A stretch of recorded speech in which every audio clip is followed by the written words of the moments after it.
Let's go ahead and get started. Thank you all for joining in today. I'm so excited about this festival. This was an idea that I had. I had the idea a couple months ago, but I started planning it not even 30 days ago. So from there to now, what we've created, I am so excited to bring this festival to you today. We have 9 authors, a transformational coach, a keynote speaker, and games and prizes just for all of you.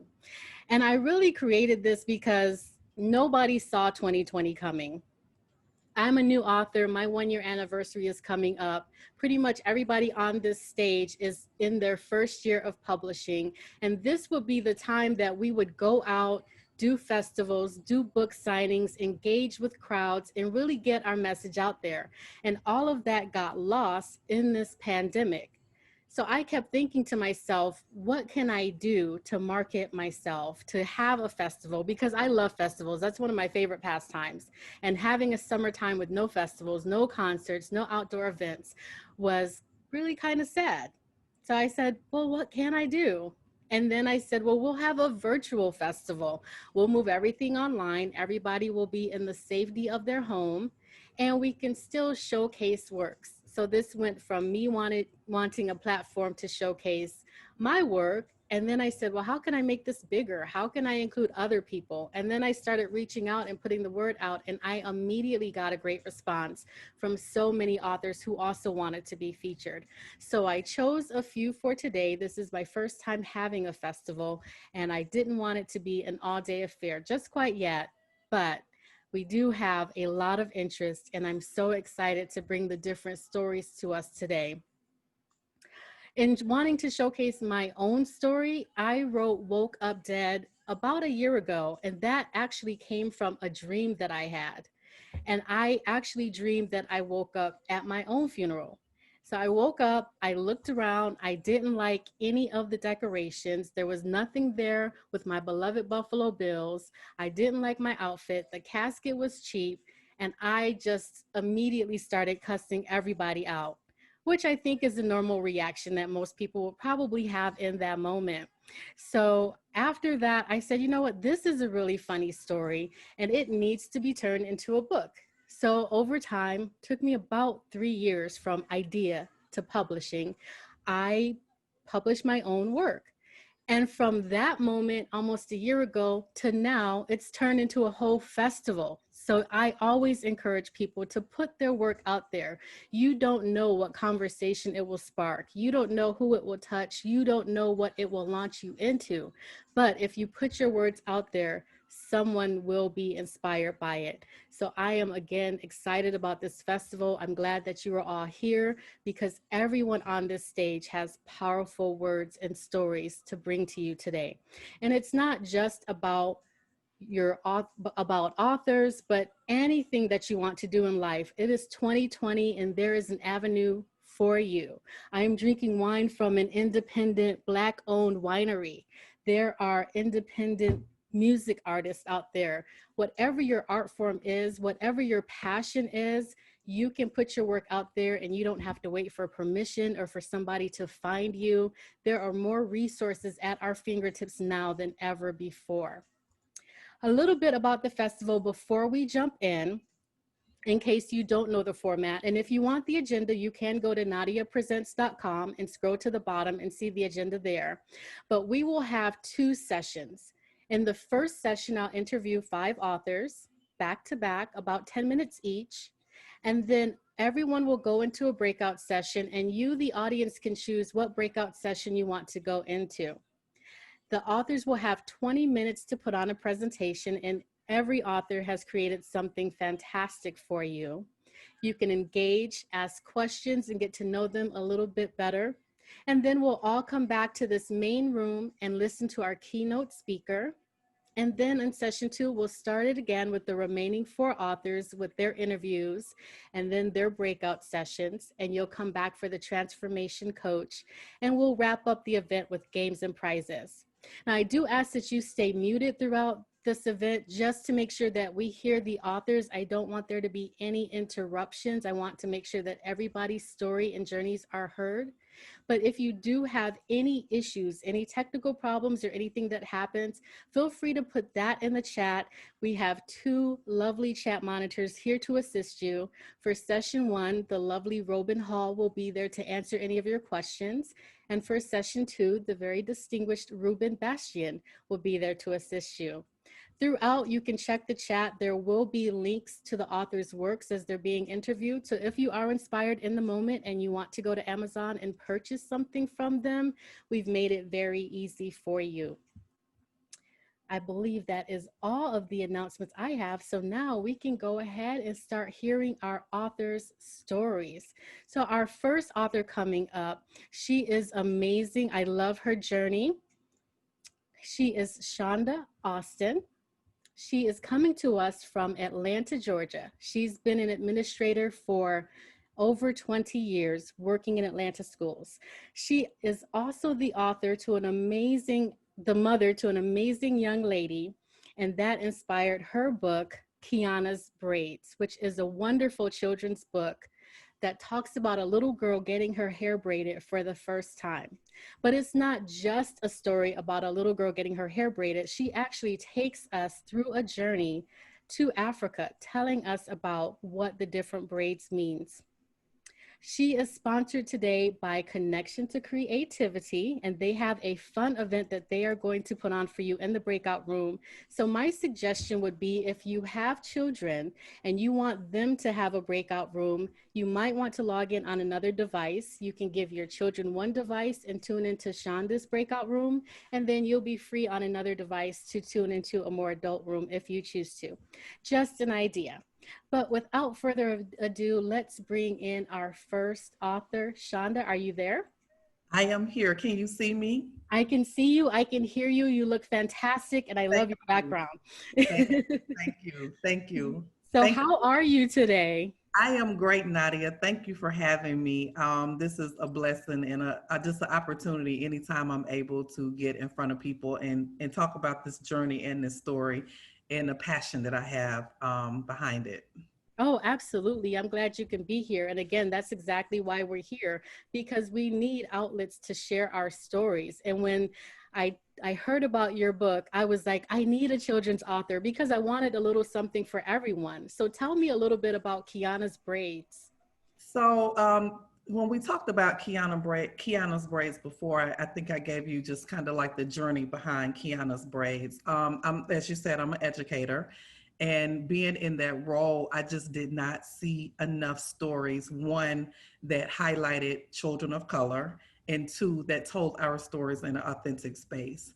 So that for the representation piece, I really wanted us to be represented in a different space. If you look at data around children of color, we're just not represented. About 15% of books house children of color. And my second inspiration was really my daughter, and she's given me permission to talk about our journey with her hair. And we were preparing to go on a cruise one time, and her hair just, it just wasn't doing right, for lack of better words. And my stylist suggested that she get braids, and it literally changed how she looked about herself. So there was a piece there that, it was like an awakening there. And in the book, it talks about the beauty salon, and there's a subculture that happens there with Black women in our beauty salon. And there's like a rebirth space that happens. And I've been with my stylist for about 20 years, and she's become a part of my family. So as I wrote this book, and actually for anybody who's written a children's book, the pictures come alive with the illustrator. So that relationship was very important, that he was able to tell my story through pictures. And it has been an amazing journey, to be honest with you. And I wanted characters that looked like Black girls. I wanted characters that when Black girls look at the book, they can relate to it. A lot of times as an educator and working in the field of education, I see brown children that have white features. So it was really important to me that I was able to articulate what that needed to look like in a book. And I love it. I think the illustrations are great. I think it's very true to life. What has your response been since releasing the book? You're how many months in? 2, 3 months? Listen, I released this book June 17th, and I like to say this, it's not a brag, it's a blessing. I have sold 700 copies of this book. And so, Wonderful. yeah, it's a blessing. It is a blessing. Some of the feedback that I have gotten has been when my daughter read this book, one of my friends said to me, she said, I'm not just saying this to you because you're a friend, but my daughter literally was touching her hair. So I was like, Aw. yes, this is what I want. This is what I want. And the flip side of that is that I've had non-Black people read the book and say to me, oh my God, I didn't realize the history behind braids. And Mhm. so there's a story that needs to be told about braids. Yes, it's a protective styling piece, but it's also a history behind it, from the transatlantic slave movement Mhm. all the way around to where really starting in Africa, where, I gave a little blurb about the origin of braids and how there's royalty attached to it and lineage attached to it, all the way up to the transatlantic slave movement, where they use braids to actually leave their masters' plantations. So there's power just in our stories, and a lot of times people don't know those stories. So I'm hoping that as little girls read it, Black and white, just all nationalities and ethnicities, that they'll walk away with some new information about something that has been dehumanized. And we talked about that before. And I would be remiss if I didn't have a conversation around Black hair and how Oh, the absolutely. legislation around it. When you see the Crown Act of 2019, where Black women literally had to put something on the table to say, this is our hair. We should be able to wear our hair in its natural state. This is Mhm. our God-given birthright. And so that's problematic for people of color when these things happen to us. As a Black woman, I've been told, do not wear your natural hair in an interview Wow. to get it pressed out. And that's a real conversation for women of color. Yeah, and that's exactly what I thought about when you first told me about your book. I know it's meant for children, but everything that we see going on now, from the military saying you can't have dreadlocks to different corporations saying you won't even get an interview or you might get not get hired, schools saying that kids can't come to school with braids in their hair. It sparks off so many conversations for me because even I think in California, they had to have legislation saying, yes, Black people can wear their hair the way it grows out of their head Absolutely. and not have repercussions from that, which is really Absolutely. sad that that's where we are in 2020. But I think that's why your book has done so well, because it does spark conversations with children trying to instill pride, both with adults also saying, I connect with it because I've had this experience. Absolutely. And I want to go back to what you said about dreadlocks. And I want us to change our language around dreadlocks, because there's nothing dreadful about our hair. So when we say dreadlocks, it puts this negative connotation around hair. And when you see people being suspended from school, or not even, I just read an article recently about a young man who wasn't even allowed to walk in his commencement because he had locks.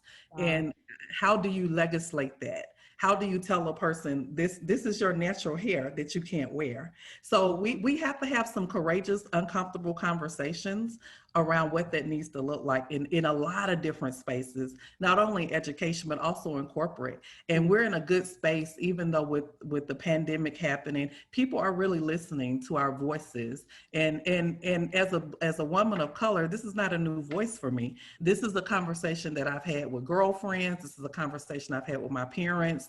My parents owned a beauty salon, a beauty supply Oh, store wow. growing up. So I've been immersed in this culture for a while. And so we have to have these courageous conversations for things to happen and change. Oh, so you definitely had an inside scoop because you've seen so many people where hair is such a big thing. I love beauty salons because I don't do my own hair. Yes, So absolutely. your family had the store. I was always in the store. So and just to talk about that for a second, Nadia, there's magic that happens in those spaces for Black women. Absolutely. There are places of healing. There are places of when people get their hair done, you just feel different. Mhm. So there's a responsibility there that's very different from other spaces. So when the reader reads the book, I want them to feel the energy of the book. And I was very particular about as we went through this illustration process, you know, it took me a while to get this done because I asked my illustrator to go back several times and change some of the pictures because I wanted the reader to feel the story. And especially again for children of color, they know, you know, they've been in these spaces, and it's a very authentic space for Black women. And how has your daughter responded? Like, she's watched you go through this journey. She knows it started with that moment with you guys going on the cruise and she trying something different with her hair. And now you're here 700 books later. What is she saying? You know, it's funny. She's kind of like, whatever. It's, you know, she's a Is she a teenager? Okay. So, you know, but it's funny, Nadia, guess what? She decided that she wants to wear her hair in an afro for the first school, and I was a little shocked, but I'm here to support it. I am absolutely here to support. I love it. Well, that's part of the message, right? You wanted that pride. Absolutely. Are you guys having a first day of school? You're in Georgia, so that's a yes, right? You guys are actually going. Oh, we are virtual. We'll be okay. virtual. Okay. I was like, okay, well, we've seen some Georgia breakouts already, so I was like, I was gonna pray for you. Yeah, still pray for us. The transition has been interesting to say the least, but sure. Yeah, I just hope that this platform opens up some really good, courageous conversations. I've been asked to sit on 2 boards of people who are not, you know, of non-color. And I've said to them, you know, in this space, I need to be as authentic as I can be in order for us to get this work done. If you want to talk about diversity, if you want to talk about subcultures, if you want to talk about what happens in the beauty shop, if you want to talk about what happens with little Black girls and little Black boys, I have to have that space to be authentic. I have to have that space to not feel like, oh, I'm going to hurt somebody's feelings, because the conversations are going to be uncomfortable. If they were comfortable, we wouldn't be where we are. Exactly. And I know that this is not a one and done venture because this has been so successful already, just 2 months in. So what's coming next? So I'm actually working on an HBCU coloring book. That's the whole, I'm taking a different journey. I'm coming back to Kiana, but I'm an HBCU graduate. I believe in them. And so that's my next project. I'm hoping to have it done. I wanted to have it done by October homecoming time, since nobody's really having one, but I don't know that it's going to happen. So my goal is to have it done at least by maybe December. And and the process for a coloring book is a little different from this book. Yeah. And you're taking the route that's a little more involved, not just writing down your words and releasing it, but you're getting the illustrators and you're having to deal with designs and taking what's in your mind and getting someone else to put it on a page. How has your journey been with all of that? That relationship is really important, Nadia, in a children's book space, because again, you want people to understand those experiences. And I'm not saying that a person that's not Black can't have that experience, but typically, you know, the person who kind of mentored me through this process, that's the first thing she said to me. I used the illustrator who really initially who didn't have these experiences. So with this illustrator who was a Black male, we really, he could feel it because he had the experience. He went to the beauty shop with his mother. He has a wife who goes to the beauty shop. That relationship for a children's author is really, really important, because those illustrations, let me tell you, Nadia, this is my second time trying to release this book. The first time that I wrote this book, I put it in front of some 5th graders and they ripped it. They were like, what is it? And my feelings wasn't, I wasn't even mad. Like, I literally had to come back to the table and do something different with it. And I sat with him and said, listen, that those little 5th graders, those people are my audience. And they were like, no, no, Miss Austin, no, these characters, they don't look like us. You will get the truth from children. Absolutely. And that's your audience. You know, of course, I know people bought it. My friends and family purchased it. But when the energy shifts and other people buy it and they give you feedback, that's the power in your work. Absolutely. And I'm so excited for you. I'm going to say it again. I said it privately. I'm going to say it publicly. We need the companion book to this for little boys in the barbershop experience. So after your HBCU coloring book, just work on that because little boys need something too. And I just want to thank you once again for coming to the stage. It's been a pleasure having you today. I know that you have something special in your breakout session where your book is actually going to be read and there's a little performance to go along with that, right? Yes, it is. And Okay. that's like an hour from now. So, Almost, a little less. oh, So I'm excited. I might have to pop in there and just see what's going on because I heard the details and I'm like, oh, that sounds fantastic. So I'm once excited. again, yeah. I'm So once super again, excited. for those of you out there who have children, her room is going to be children friendly. So if you want to put your children in that room, that might be a great idea where you will actually get to hear her book get read and see a performance. Thank you so much for coming by, Chanda. Thank you for having me, Nadia. I appreciate you. You're welcome. Our next guest comes all the way from Spain. It is actually midnight right now, so I am so thrilled that we have Dr. Gerry Hagan joining us. He's a retired doctor who decided to become an author in his next chapter. He published a somewhat of a sci-fi book called Mia Thaw, The Future Whispers, and along his journey, he realized that becoming an author isn't quite as easy as he thought it would be. So I can't wait to hear about his journey, his revelations, because yes, when you are publishing and putting yourself out there, there will be twists and turns in everybody's journey. So coming to the stage now, please help me welcome Dr. Gerry Hagan. How are you?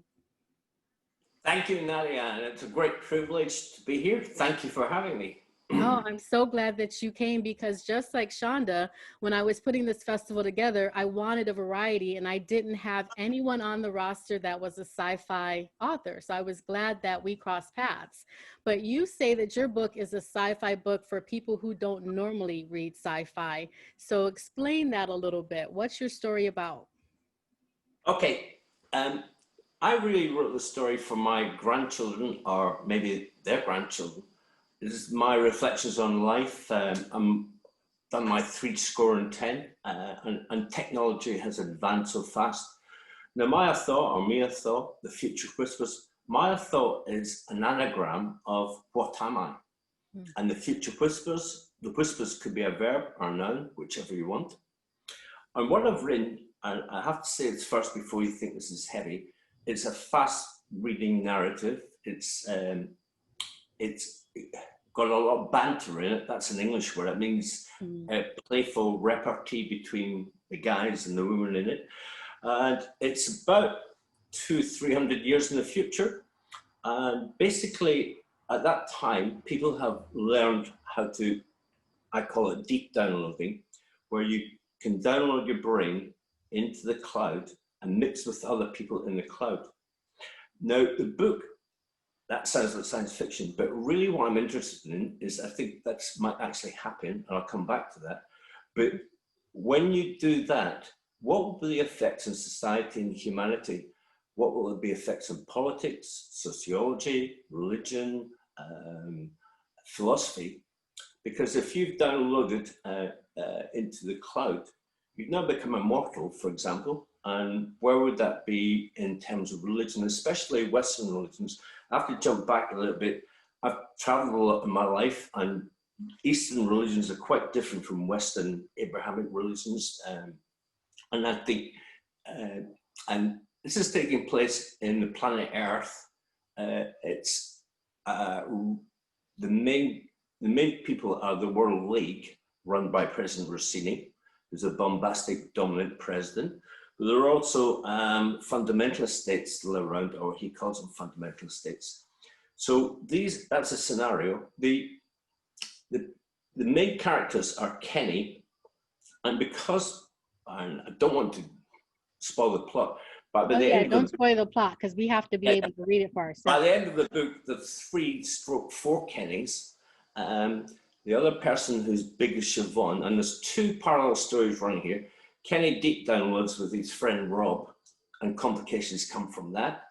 And Siobhan is working with Hero. Siobhan's from Australia, and Hero's from Japan. They're the aides to President Rossini. But the World League have noticed there's suddenly a dramatic increase rate of suicides, and they can't understand why this is happening. So there's two parallel stories going on here, and it sounds complicated, but they do all come together at the end. But basically what I'm trying to get across is, what am I? Remember, man, that thou art dust, but we are dust that dreams. And what I'm trying to get across is science and technology are all very well, but we need philosophy too. We need to think about what we're doing and where we're going in mankind. Now, some of you are going to say, this is not possible, but actually... That's the beauty of books, though. It might not be quite possible yet, but when we have our imagination... Well, you say that after I finished the book, my wife pointed at an article in New Scientist in July, and these guys from the Institute of Future of Humanity in Oxford University, the professor there says, it's not a question of if this will happen, it's a question of when this will happen. And then a couple of weeks ago, Samsung announced to the business world that they were 2 years ahead of schedule, and by 2030, using 6G, you'll be able to twin yourself to the other side of the world and work remotely on the other side of the world. So I kind of thought when I was writing this story, and it's taken me years to write and think about it, it's a lot of thinking I have to do first to get this out, because it sounds complicated, but suddenly I find out that actually this is going to happen sooner than I thought. I feel like, you remember the Wright brothers took off in an airplane? How long did it take us to send rockets to the moon or Mars or whatever? Like millions of people flying through the skies every day. So these things can happen. But what I'm getting at is, it doesn't matter if it happens, it's when it happens. What will happen to the human race? Now, I don't want it to sound like polemic. This is a fast-moving book. I'm not a descriptive very thick book. There's quite a lot in here. I started reading the first couple chapters, and I love it, where everybody's waking up in their pods. Yeah. But I have to say, the way you break it down is a little scary, because I don't know if I want to be in a time where my thoughts get downloaded or uploaded to a cloud and then intermingle with other people. Some people I don't want to be intermingled with in person right here, right now in 2020. There's a lot of people saying, even after the pandemic, some people need to stay away from me. So I don't know if I need my thoughts intermingled with anybody. Well, yeah, but what they upload to is Imagination City, which becomes the perfect world. And Kenny has several of interest. One is Nora, a Palestinian girl whose body is wrecked and she's been in hospital for years. But she lives very happily in Imagination City. So if you, this is part of the reason for the suicides. People find that living in Imagination City is much more preferable to living in their carbon state. I call it carbon state. But if you can live, if you move into the Imagination City, you're now immortal. So where would that be in terms of religion and et cetera, et cetera? But I'm not trying to give a lecture or a sermon from a pulpit. It's still a story, and a very narrative story. I'm not a descriptive writer. I hate when people, you know, crime books. She walked in the room and she was wearing a Ralph Lauren jacket and an Armani shirt, and you get to the end of the page before you reach her shoes. I don't do any of that. I do the description that you need to understand what I'm saying. And it sounds complicated, but it's all worked well. And in fact, maybe I should read you some of the reviews. Oh, that's interesting about reviews. Amazon, because it's published on Amazon, they don't collect the reviews. So over here, people either do the reviews on Amazon.co.uk or Amazon ES, which is Spain, but nothing goes out. So if I go into Amazon.com, where you guys are, I'll not see any reviews. Right. Yeah. If I go into Spain, I'll only see those reviews. If I go into the UK, I'll see those reviews. They're not brought together. Right. And that was something new for me. So if you guys... That's something so important that we actually hadn't even talked about, but those reviews are so important to us new authors, because that determines how you get ranked in the algorithms and how they promote your book on Amazon, etc. Exactly. Yeah, I'm glad you mentioned it. And you did also say that the journey to publishing was a little more difficult than you anticipated. Tell me a little bit about what happened.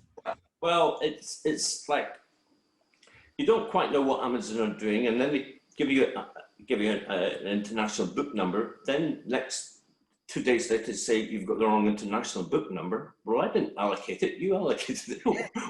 What do you think? You're going back and forward. Can I just give you a quick summary of some of the reviews? And it's like, great read. I'm not normally a fan of science fiction, but I found this book so engaging, very well written, and I hope the author does a sequel. Now, that's a recurring theme. It's taken me years to do this, and now everybody wants a sequel. Great story, thought-provoking too. Love this book. These are all 5 stars. It was a great read during lockdown. We had a big lockdown here. I don't know how different parts of the US did different things. The story is compelling in its own right, but lots to think about too, particularly relevant right now as we can see how quickly the normal can morph into the new normal. Looking forward to more from this author.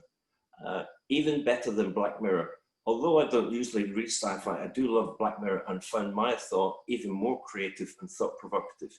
So people are asking for another one. I know you said it took you a couple years to write this one, but now that you've got the story fleshed out, do you think the sequel could be churned out a little faster, or what are your plans for a sequel? Well, yeah, but you know how in music people have one-hit wonders?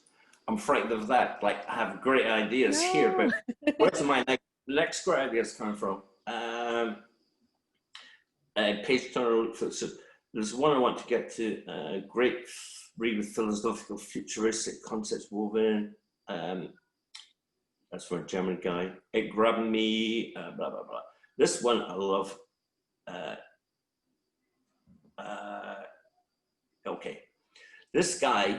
This makes it all worthwhile for me. Mm-hmm. Read my last book over 25 years ago. Wow. Don't normally like sci-fi, but when it opened my mind, so pleased I did. A wonderful read, concisely written, believable main characters, radical yet realistic, solidly setting foundations for the sequels, which please must come, interwoven with thought-provoking ideas on religion, society, and political views, and afterlife. A new theology, Star Trek reinvented, bring on a TV series, it'll be a massive hit worldwide. All right, like, I felt like going back and saying, can you pump that up a bit? Just joking. No worries. Well, I'm so glad that you are having such a fantastic reaction to the book. Once again, the book is Mia Tha, or Maya Tha, The Future Whispers by Dr. Gerry Hagan. And you're going to be in the breakout session a little bit, answering some author questions and talking a little bit about this sci-fi, not so sci-fi book, correct? Yeah. Wonderful. It's about our future. And what am I? Remember, what am I? Think about it. What are we?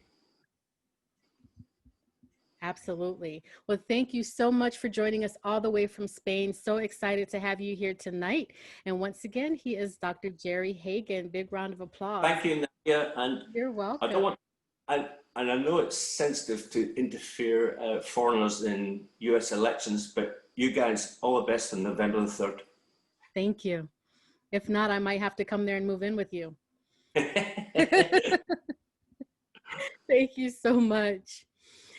Our next guest is coming to us all the way from Chicago, one of my favorite cities. I almost moved there actually, but that ship has sailed. Now I'm spoiled. I don't like shoveling snow. So Chicago probably is not going to see me as a resident, but that's okay.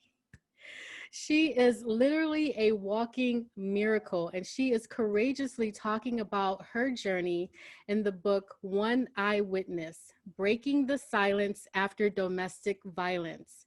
She survived a near fatal domestic violence attack and has become an advocate for other young ladies who are desperate to get out of their own nightmares.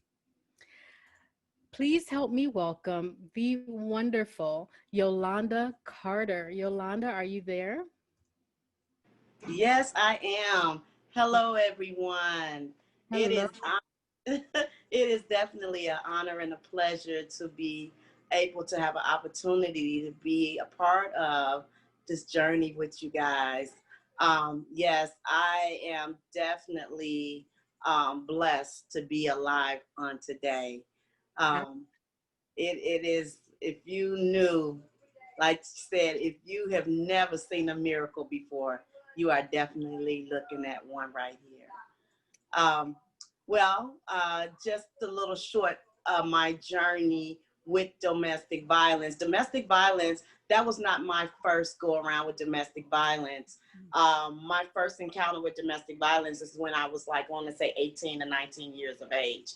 And it was back then, it was just what they would call it, they would just call it lover's quarrel at that time. And that was my first time definitely being someone being physical with me. I didn't, you know, it's like the eye gesture, or just looking at you a certain type of way, and it's like if the look can kill, you will be dead, and you already knew to get in line, or the consequences that's gonna lie. But on my second go round of domestic violence, with this journey that I've embarked on, there was no type of physical altercation in this journey through this domestic violence attack. It was just more so. You guys were together for quite a long time too, right? Yes, absolutely. Yes, we were together 8 years on and off. And I never seen it coming because it was never ever a physical situation. Yes, I did see the one day he threw my phone down the alley. He did call me the B word. He did a lot of different things that I was still like, oh, he's not putting his hands on me, so I'm not in a domestic violence relationship. I'm one of those young ladies that would say, I don't know why young people would stay with somebody that would abuse them. Why would they, be with them and they beating them up and stuff? That's crazy to me. But like they say, domestic violence does not start off physical. You don't have to be physically abused to be in a domestic violence relationship. Right.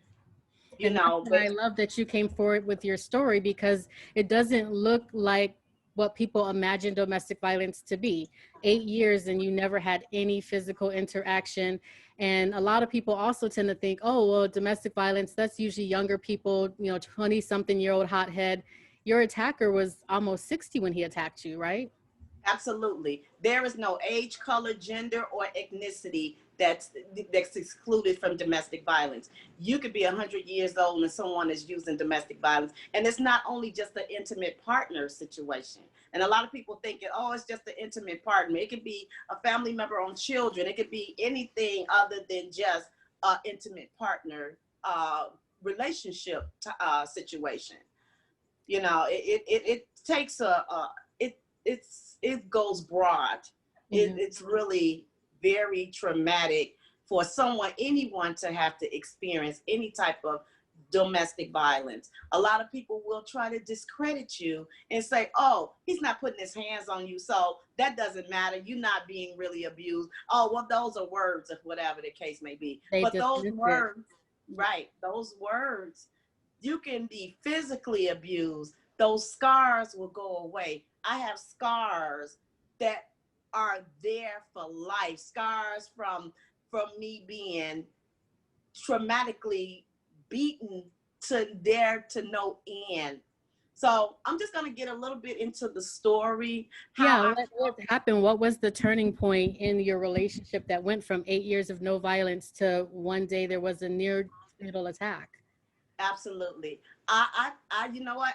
Right now to this day, I've still wanted to know why this person did this to me, but I'm not going to even try to find out anymore, because God has gave me a whole nother outlook on life. He spared my life for a reason. And what I went through was not for me, it was for someone else. So yes, I want people to know that no, I was not in an abusive relationship as far as a physical relationship with this person, but there was a mental, emotional, verbal, and he was manipulative, and I didn't even know what him being manipulative was. Do things that make me feel like, oh,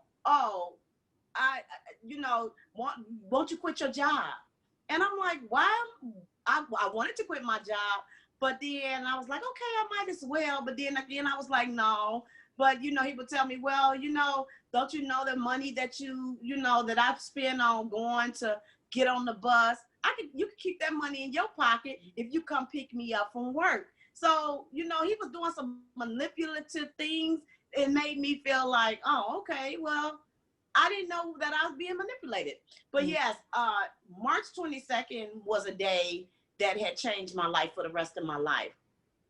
And I felt that my story was something that is not a sweep up under the rug story, Right, because absolutely. I know that people need to hear this story, because domestic violence just don't look like a black eye or just someone just punching you and battering you. It's a whole big cycle of abuse.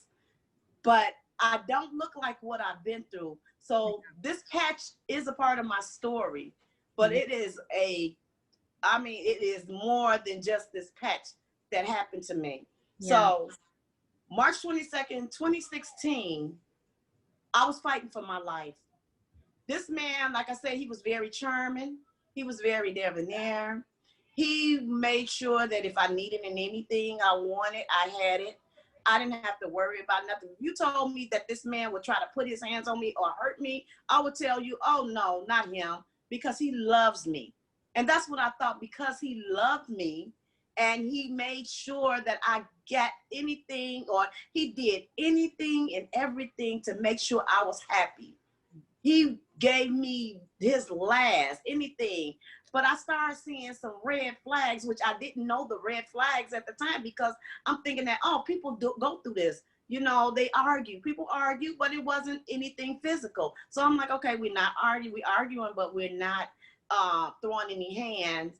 But then there was times when he would, like I said, he threw my phone down the alley. You know, he would accuse me of things that I know I wasn't doing. He would make me feel like I was, you know, a lot of times they the ones that they can talk, but we can't say anything. We don't have the last say of anything. And I started feeling like something ain't right with this. But then I still felt like, no, because he's not putting his hands on me. I'm not in a domestic violence relationship. And I felt like because he wasn't putting his hands on me, and I did put him out, but because of the compassion that I had in my heart for him, I would let him come back because he wasn't physically abusing me. So I was like, okay, I was feeling bad. I didn't want to see him out, so I let him come back in. So I put him out like 2 or 3 times, and then I let him come back because, like I said, I was very compassionate and I have a heart for people. But not knowing that this man would try to take my life, and I was in my bed asleep. So we were just, like I said, it was a normal day, picking my son up from school. We would go out, I would drop him off for work, and I would go to work and I drop my son off to school. So this was our routine every day, because I quit one of my jobs. Like I said, he manipulated me and made me feel like, oh, okay, you're going to quit your job. So I ended up quitting one of my jobs, and because he was like, well, this money, whatever I make is yours anyway, so it don't matter, you good. So I was like, oh, okay, well, yeah, he's right. So I fell for it. So I end up allowing him to let me, you know, not go to work for my second job. So this became a routine, me dropping my son off to school, me taking him to work, and then me myself going to work. And this was a routine every day. So that was going and pick up, going and pick up. So I was like, okay, well, I'm getting tired of it, but I had already committed to it. So that's how he got me, because if anybody else would call and say, well, Yolanda, you want to do this, that, and the other, I couldn't do it because I'm already the responsibility committed. Of picking up him. Absolutely. Schedule. That was the manipulation part, because I didn't see that that's what it was going to turn out to be. So as I was like that weekend, he went to work. That was his pay weekend. He went to work, and for some reason, he did not show back up. And this was like 3 days later. And on a Monday, I knew he had to go to work. So Monday morning, I started getting a call from him on a Sunday. And I was like, you know, ignoring the calls, because I was kind of like fed up about him being gone. So I allowed myself to say, you know what, I'm not going to deal with him. So he kept calling my phone back to back to back. I didn't answer until the next day. And so when I answered on that Monday, I said, yes, may I help you? and he asked me, "Where are you at home?" And I told him, I said, "No, I'm not at home." But I was actually just dropping my son off, Joshua, home.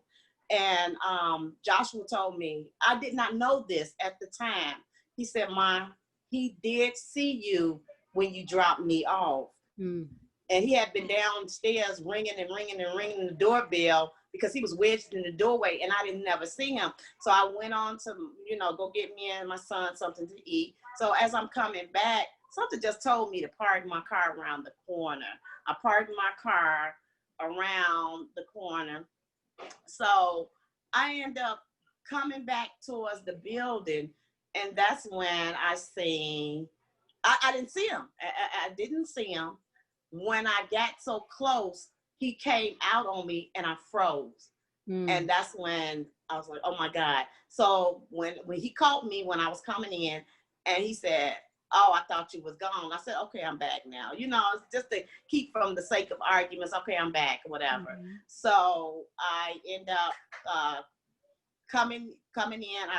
Because he didn't have any keys to my house. So I allowed him to come in with me, and he started telling me how the doctor said that he was stressed out and can he wash his clothes and take a shower.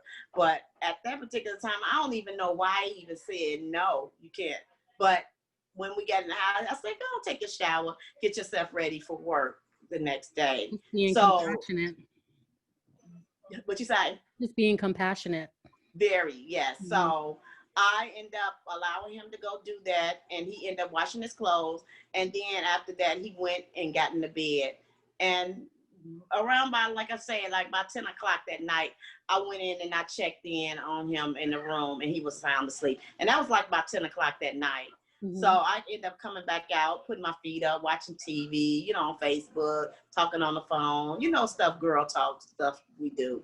So I ended up doing that. And then after that, I proceeded to come back in the living room, and I wanted to just watch TV a little bit more longer because I did have to go to work the next day because I still was working my second job. I had 2 jobs, but I worked my other job. So I had to get up like 6 in the morning so I can get ready to go. So I did go in the room and I did go to sleep, but I didn't wake up the same way I went to sleep. And that's the kicker, because the very same person that I thought that was there, that loved me and that was there to care for me and to keep me safe, was a person that I didn't even know anymore. The man that I slept with every night, y'all, he proceeded. I was asleep. Now, this part I was asleep. This was 5 a.m. in the morning. The man that I trusted with my life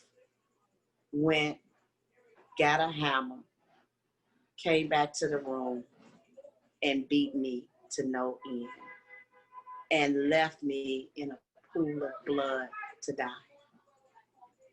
But God, my son was my only eyewitness, and the man left me just there to die with part of my brain matter and everything in the bed. And I'm just so grateful that I am here to be able to share my story with the world to hear it, because the doctors and the paramedics, when the police came, they were screaming. They said, "Oh my God, no one survives this." And I just kept telling them, "Don't let me die, don't let me die." And they said, "You okay, you're talking." But when I got to they had to do emergency surgery. They had to put a metal plate in my skull. He crushed my skull, broke every last bone in my left side of my face, that they had to remove my eye because it was no good anymore. All of my bones were broken and shattered. They had to put braces on my teeth to build the bones back. They had to take my eye, so I don't have an eye anymore. Now I have a prosthetic right now, just got it in September. I have multiple gashes in the back of my head, but it's so many things that he done to me, so many injuries, that it was unbelievable that I'm here today to be able It's to. incredible. And you look incredible. I mean, so when you said you don't look like what you've been through, anybody who looked at you wouldn't know the story, but you've had, what, 13 surgeries? This is me 10 13 hours? surgeries later. I didn't even see the vision of me even looking like this because I was so mangled up. I was telling people I look like a monster.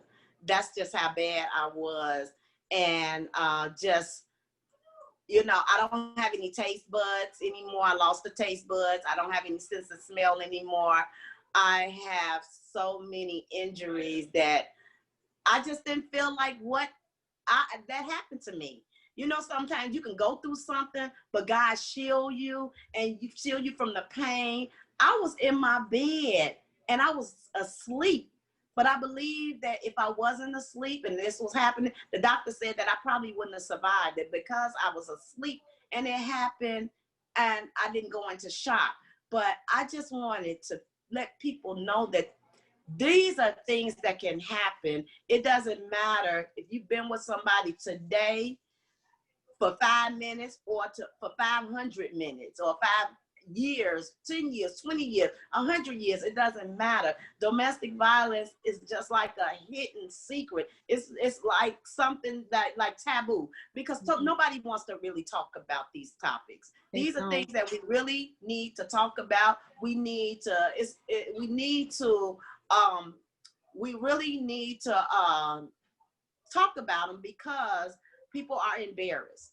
They are ashamed. They feel like they're the only ones that's going through these things, and you're not. And what you've gone through is helping someone else. These things are the same things that happened to me, happen to someone else, but they will not talk about it because of the embarrassment, the shame, and just thinking that, oh, that's not nobody's business. That's my business. Why are you telling your business? You shouldn't tell people your business like that. That's not for everybody to know. And that's how people were raised. Well, I am so glad that you were brave enough to share your story. I know that you are helping so many young women to get out of their own nightmares. And in your breakout session, you're going to be going through the warning signs of domestic violence, correct? Yes, I am. Okay, so for those of you out there, if this is your story, or if you know somebody who may be in a domestic violence situation, you definitely want to check out Yolanda's breakout room so you can get more information on how you can get help or how you can help your loved one.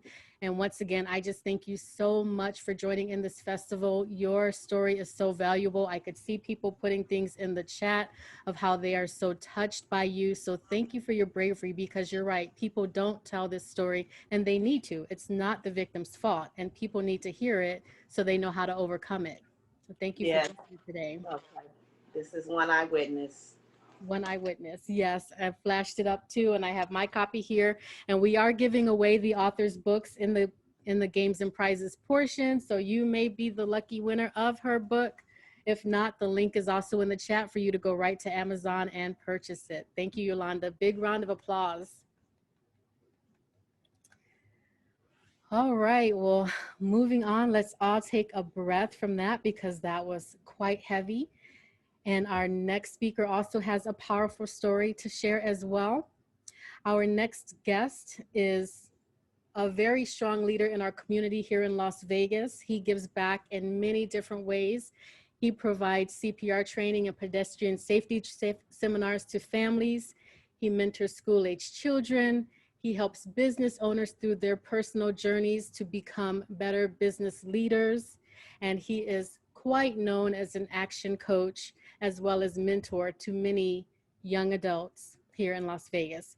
He wrote The Pain of a Man, a story of overcoming obstacles to be a better version of yourself. And I'm excited to have Brandon Ward on the stage tonight because we don't often get to hear the pain of a man. A lot of men are told that they can't be emotional, that they can't share their trials and tribulations, but he was courageous enough to do it. So please help me welcome Brandon Ward Sr. Are you there, Brandon? I am here. I am here. I am hyped up. Yeah, I love the hands. Right? Give me some hands. Give me some hands. I love that. Yeah, give me that. Wonderful. Well, thank you so much for your book. You just released this book. It's been a couple months, if that. Yeah, it's been a couple months, about a month and a half exactly. Month and a half. Congratulations. I know the journey is long and daunting and rough, but I was so excited when your book did get published. So what gave you the courage to write The Pain of a Man? Because like I said, a lot of men aren't given permission to express themselves, and you did it. Honestly, I was inspired. I knew that it was something that I needed to do, especially after what I had been through. But the thing is that after I went through the pain, I really needed to find myself. And being from the Black community, we really don't believe too much in therapy. And I refused to go get counseling.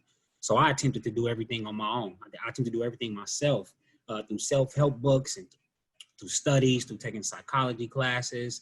And I just really wanted to get through this. And as I got through it, I was creating methods and following, just reading certain books and listening to certain motivational speakers.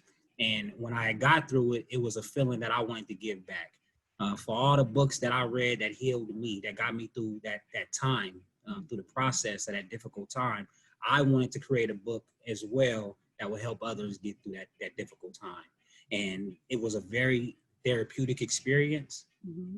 One of the key things about it was I just really wanted my wife to know how I felt. And it was something about our communication where she wouldn't allow me to open up because she was protecting herself at the same time, I felt like. And it was like once I wrote the book, I wrote out all my feelings. I wrote out everything that I went through, and I just wanted her to read it. And once she read it, I had that fulfillment. And I could have let the book just die off then. But after she read it, she was inspired by it. And that inspired me to release it. So I'm just so thankful and proud. And I know that you've inspired others as well. And your book starts off with a turning point for your family. Can you tell us what happened with your daughter's accident? Right. So in 2013, my family and I went out trick-or-treating.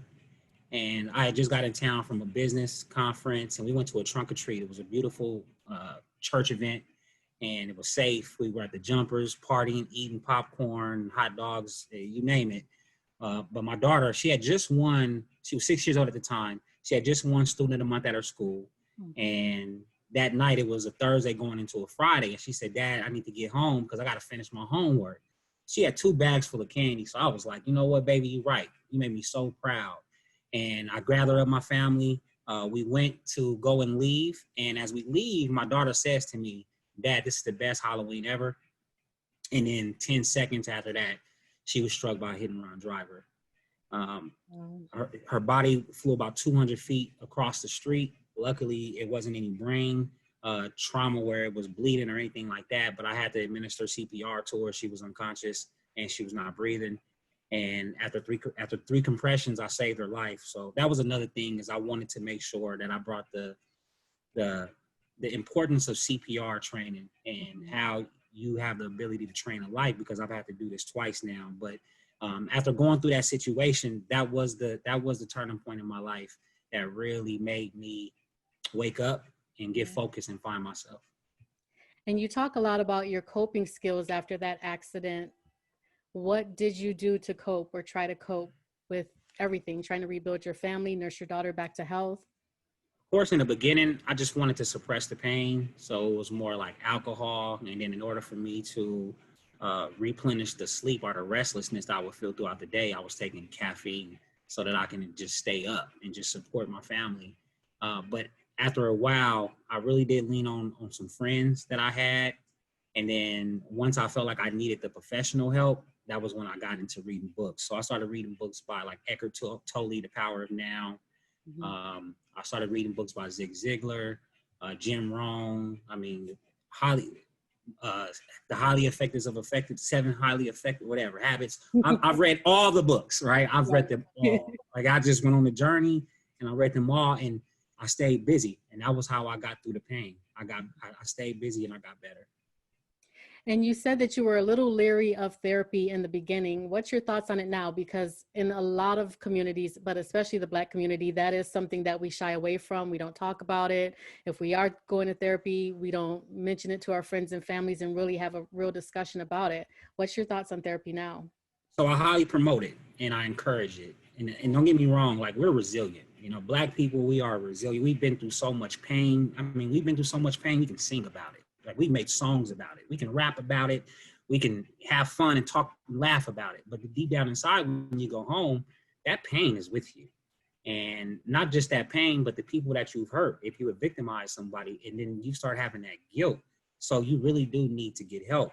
A lot of people, they believe that they can just go to church and ask Jesus for forgiveness. But, you know, it takes a lot of work and it takes time to heal. And I want people to realize that as it takes time to heal, you're going to come out a lot better, a lot more resilient. And that's what I feel. So even when I tell my speeches, there's always a part where I always tell people to seek help, right? Even if I'm just giving out any type of knowledge, because although the help is there and although the information is there, a lot of people do not know how to apply it. And you need someone to guide you through that process, and professionalism and having a professional help you is the best way to go. Absolutely. And that's why I asked you the question, because I know there are a lot of people who they lean on their church and sometimes they get the message, well, you're not praying hard enough. You don't believe hard enough. And there's no shame in going to a neutral third party and getting some assistance. And, you know, you can vet your therapist and really find one that works for you. But, you know, it shouldn't be either or. It's not Christianity or therapy. I mean, it's all healing and motivating and lifting yourself up. So I appreciate that you talk about that in the book and in your speeches, because it is necessary. What would you say that one of the takeaway messages are from the book that you want people to walk away with? So one thing is that you will get stronger through your pain, but to be honest with you, you get stronger through dealing with your truths. That was my biggest. So although the book begins with the accident, it was a turning point for my life and my mindset, because it made me address everything that was hidden and everything that was painful, that was just lingering, that I was just bringing as a burden and from my past into my present. It was having me angry. It had me in disbelief of myself. I wasn't motivated or driven. It took over so much of me. So I really want people to get to realize that they are strong, they are resilient, and they can get through it. But even if it's something that you don't want to address, you keep pushing it off or keep postponing it, you must address it, because by you addressing it, you're going to heal from it. You got to address it now without it creating a whole bunch of friction leading up to the time where it finally gets discovered. So I took the time of my saddest moment, right? The time where I was down in the dirt, where the next thing that I could have had done worse was ending my life. Since I was in the dirt, I chose that I had an agreement with God that I was going to fix everything that was wrong with me and everything that I felt like I lacked. And it was so much motivation, and I was so numb because I was already in pain, that it was so easy for me to do, right? It was so easy for me to continue to push through, to work hard, work on myself, to read the books, and also to address all my flaws, because it was so hard to look in the mirror. And you got to look in the mirror and you have to be honest with yourself so that you can address whatever you're going through in life. I love it. I love it. It's so true. And before you leave, I know that you have a couple nonprofits. I wanted you to just speak on those real quickly. I know you talk about pedestrian safety, you do CPR training, you provide a lot in the community. So can you touch on your organizations really quickly? Yeah, so we're Dream Safe Project. That's safety awareness for families everywhere. Obviously, that the inspiration behind our nonprofit is my daughter and her resilience. If you ever get to meet Brazil, or if you ever want to look up a inspirational story, she's like the most inspiring person. Look her up. That's Brazil Ward. But that's my only nonprofit organization where I help out and I give back to the community. But within that mission is self-help. It's building up young Black boys, young minority, young men who have been forgotten about, helping them discover their passion. I'm part of Payback, which Payback, we go through the schools, through Clark County School District, and we talk to students all over the Clark County School District. But then I'm also part of a group called the Brothers, where we mentor young men for an hour after school weekly. And we change their lives. I feel like we're changing their lives. It's good that they get to see Black men that love them. And they love their family as well, and they haven't forgotten about their community. Yeah, absolutely. It takes seeing somebody who looks like you and who's walked a similar path. People are tuned in and they'll listen to you a lot more than somebody coming from wherever trying to help, but they can't really understand. So I know that you do a lot because you work with a lot of kids. And I know that you didn't really come here to discuss business coaching today, but I think that this deserves a little bit of attention. Thank The you. Manifesting Playbook.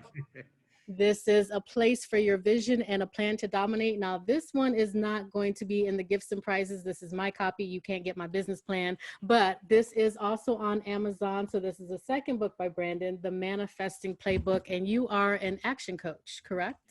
Yes, ma'am. If you give me 20 seconds about that book. So this book will get you through your pain. This book will get you off your ass and get focused and get back on your path. That's what this is for. All right. And then you're coaching. So I wanted to make sure that I just didn't want you to, you feel good now. Now what's next? Well, we got what's next. We're going to get you to your passion and chasing your dreams. Wonderful. And I know that we've dropped your links in the chat so people can find both of those books on Amazon. And you can also look up Brandon Ward if you want more information. What's the best way for them to reach you? You can reach me at Brandon Ward at actioncoach.com, Brandon Ward at dreamsafe.com. I am Brandon Ward.us. You can find me on Facebook, Instagram. I have a YouTube. It will be active soon.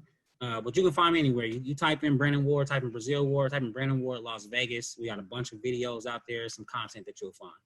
Wonderful. Well, as soon as I moved to Las Vegas, we crossed paths in Toastmasters, and I've been following your story and I've been watching your daughter's highlights, and she is such a delightful little girl. And I'm so glad that she survived that moment and she is thriving in the aftermath.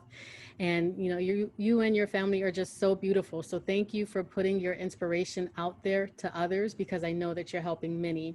So in your breakout session, it will mainly be a question and answer focus so that people can just interact with you one-on-one. Well, not one-on-one, but group on one. That'll work.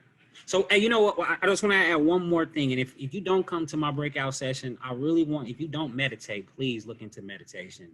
Meditation was honestly the thing that really saved my life. Being able to capture my thoughts, understand my thoughts, decipher my thoughts, and not act on that emotion, it really did save the anger. And I didn't have the domestic violence situation because my anger, I found a way to release it positively instead of, but when we have things built up, there's so much that when we blow up, we cause so much damage for ourselves and for the people around us.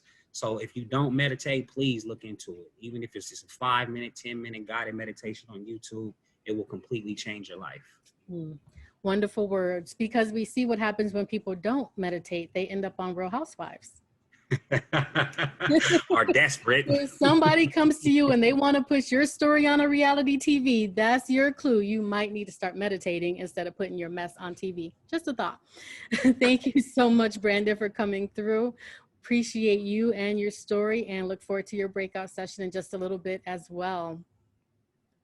Big round of applause. Thank you. All right. So our next author is a Chicago native, but she has moved up to the big leagues of Sacramento, California. Pushing Black women queer stories out of the shadows and into mainstream literature is Verde Arzu's goal and passion. She believes, just like the traditional love story, Black queer love must be widely written and read too. Verde Arzu graduated from Fisk University, a historically Black college and university located in Nashville, Tennessee. Verde's HBCU experiences play a pivotal role in the story she writes. A native Chicagoan, she currently resides in Northern California with her beautiful wife and 2 furry 4-legged children, Bob and Marley. Verde finds motivation as an independent author from one of Toni Morrison's most notable quotes. If there's a story you really want to read and it hasn't been written, you must write it. You can find out more about Verde Arzu at www.verdearzu.com. Please help me welcome, with a big round of applause, Miss Verde Arzu. Hey. Are you there? Yes, I am. Hello, everyone. How are you? I'm good. Thank you for putting this on. I'm excited to be here.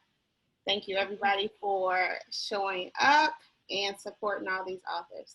Yes, it's so important. People that love to read need to follow indie authors. It's not just about the big names, but as we all can see from just what we've heard so far, there are powerful stories from somebody that you may not have heard of before. We can't all be Stephen King or Toni Morrison, but our powerful stories can still touch. So I'm so glad to see so many people here today. And you were one of the first people that I actually reached out to for this festival. So I'm glad that you were able to jump in. You just published your book also about, what, 5 or 6 months ago? Yes, in December 2019. Congratulations. Yeah. And what was your driving force to creating Rainbow? So the driving force behind writing Rainbow was my desire to read and have more Black queer stories out there in the world.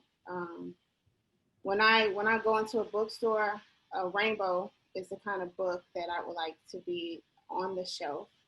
When I was growing up, my early years in high school and my years in high school and my early years in college, Rainbow is the exact book that I needed to have on the shelf, and it wasn't there.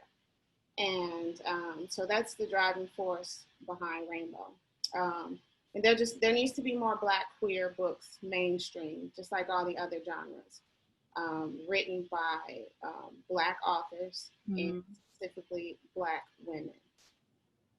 And so your stories that you display both here and what you put on your social media, are those characters coming from you, your friends, your life experiences? Where are you drawing your inspiration from?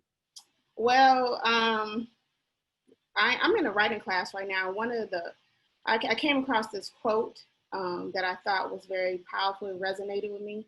And it says that all writers to some degree utilize material taken from their own lives and imagination and by other writers that have deeply influenced them at one time or another. And I just love that. I'm like, every time someone asks me, that's my answer right there. Because of course, Rainbow there are parts of me in this story, in the stories that I write. But the beautiful thing about writing is that I get to create these worlds that I get to master and be a part of and develop these characters and just use my imagination. It's one of the beautiful things about writing. Absolutely. I love that. I mean, there is no limits, or you are your only limit when you're a writer, because you can think of anything, just like Gerry Hagan's sci-fi book, your stories. I mean, it's just limitless. So who do you hope to appeal to with your story, or who's your ideal reader? Well, I hope to appeal to the person or the people out there who are struggling to love themselves, to love the skin that they're in, to the people out there who are being told that they're not good enough, that they're not perfect, or that they're just searching to just be comfortable with who they are. Also, I'm hoping to appeal to people who think that because there are more representation of LGBTQIA plus people, you see a little bit more that it's all good in 2020, and it's not. We need more allies and we need more representation to the point where we're not talking about representation anymore, because it is what it is, right? So until we get to that point, we're continuing to be seen, respected, loved, heard. Mm-hmm. And can you tell us a little bit about Rainbow itself? So I'm proud to share 2 quotes from 2 recent reviews about Rainbow, not just because they are complimentary, but also because they sum up the story, I think, quite nicely. And the first one it says that Rainbow tells the individual story of a woman struggling to find her place in a hostile world that also speaks to the experience of Blackness and queerness, never forgoing one for the other. And that was a quote from the Indie Reader, a review that was put out for Rainbow. And the other one was, it's an engaging work about the freedom that comes with self-acceptance. And that was one quote from Kirkus review. And Rainbow just tells the story of Taylor. She's the main character. And really, she's going through this process of finding herself and just learning to love and accept herself for who she is. And I know that we can all relate to that at some point or another in our lives, especially when we are younger. Mm-hmm. Absolutely. And I wanted you to tell us a little bit about your publishing journey, because you are in the LGBTQ authors that we don't see a lot of. And you mentioned that we need more representation. Did you have any issues, or did you feel like there were more obstacles because you were putting yourself in the category, or what was your journey like? Well, I personally decided that I wanted to own the rights to my stories. I didn't want to, what people say is, you know, put yourself out there and get rejected, right? Get rejected, get rejected, get rejected. And I said, no, I don't want to be rejected. I think these stories are great, and I'm going to publish them myself. And so I wouldn't say that I came up against a lot of obstacles, because I did it my way. I did it on my own. There was no like twins. No, the only person who could tell me no was me. Right. The only thing was that it was a journey to try to figure out. It took some time finding out where could I place my book. Like, where are these particular bookstores that are welcoming to artists like myself? So that took some time, right? That's the biggest part. And then I did work with a book developer, and just being more, I guess I was so novice in it that when I did send my book out to you know, for advanced reader copies of the book, I wish I was in more control of who I gave the book to, so that it was more toward my target audience. Okay. And someone coming in your shoes or looking at you for inspiration, what would you tell any aspiring authors that are getting ready to release or starting to write their story and walk their journey? I would say, don't give up, never quit, write that story, write that book. Even if you take a break, you take some time off, take years off, you know, don't let your dream die. No matter how long it takes you, just keep going, because oftentimes people will tell you things that are not positive, that don't feed into your dream and in your journey. And, you know, you want to get away from those people, and you want to really be around people who uplift you, who encourage you, and who support your dream. Because when we talk about dream, what we're talking about is something that is out of this world, right? Like, it's something that, oh, should you be doing that? You know, is that something that's going to make you money? Why are you putting your time and energy into that, right? So you really have to have, the right people around you. And don't worry about how many people's going to read your book. Somebody's going to read it, right? Absolutely. Even if you're the only person reading it, that's fine. Someone's going to read it, and somebody's going to be touched by it. So people have to get their stories out. And like you said, there's no reason to go to Penguin and Random House and get all these rejection letters. You can walk the path and get yourself out there. So I love that you did that you promote that, and that you are an inspiration for others coming behind you, because it's so important. We all have a story, and they're worthy to be heard. So absolutely. And you know, Nipsey Hussle, Jay-Z, they motivate me, they inspire me and encourage me. Although they're up there, they're telling the truth about being independent as a Black person and owning the rights to your work as an artist. Yeah, and even long before that, Prince has been screaming about owning your own work and owning your masters and being in control of your art. That's so important for anyone, no matter what your art form is. Yep. So in your breakout room, you're doing spoken word, or you're reading from your book? Yes, I'm going to read from my book, and then I'm going to answer some questions. Perfect. So if you want to hear more about Rainbow, you can go into Verde Arzu's room, and we're at that point now. I can't believe session 1 is almost over. We are at the point where we are starting to do our breakout room. So thank you so much, Verde, for your story, for your book.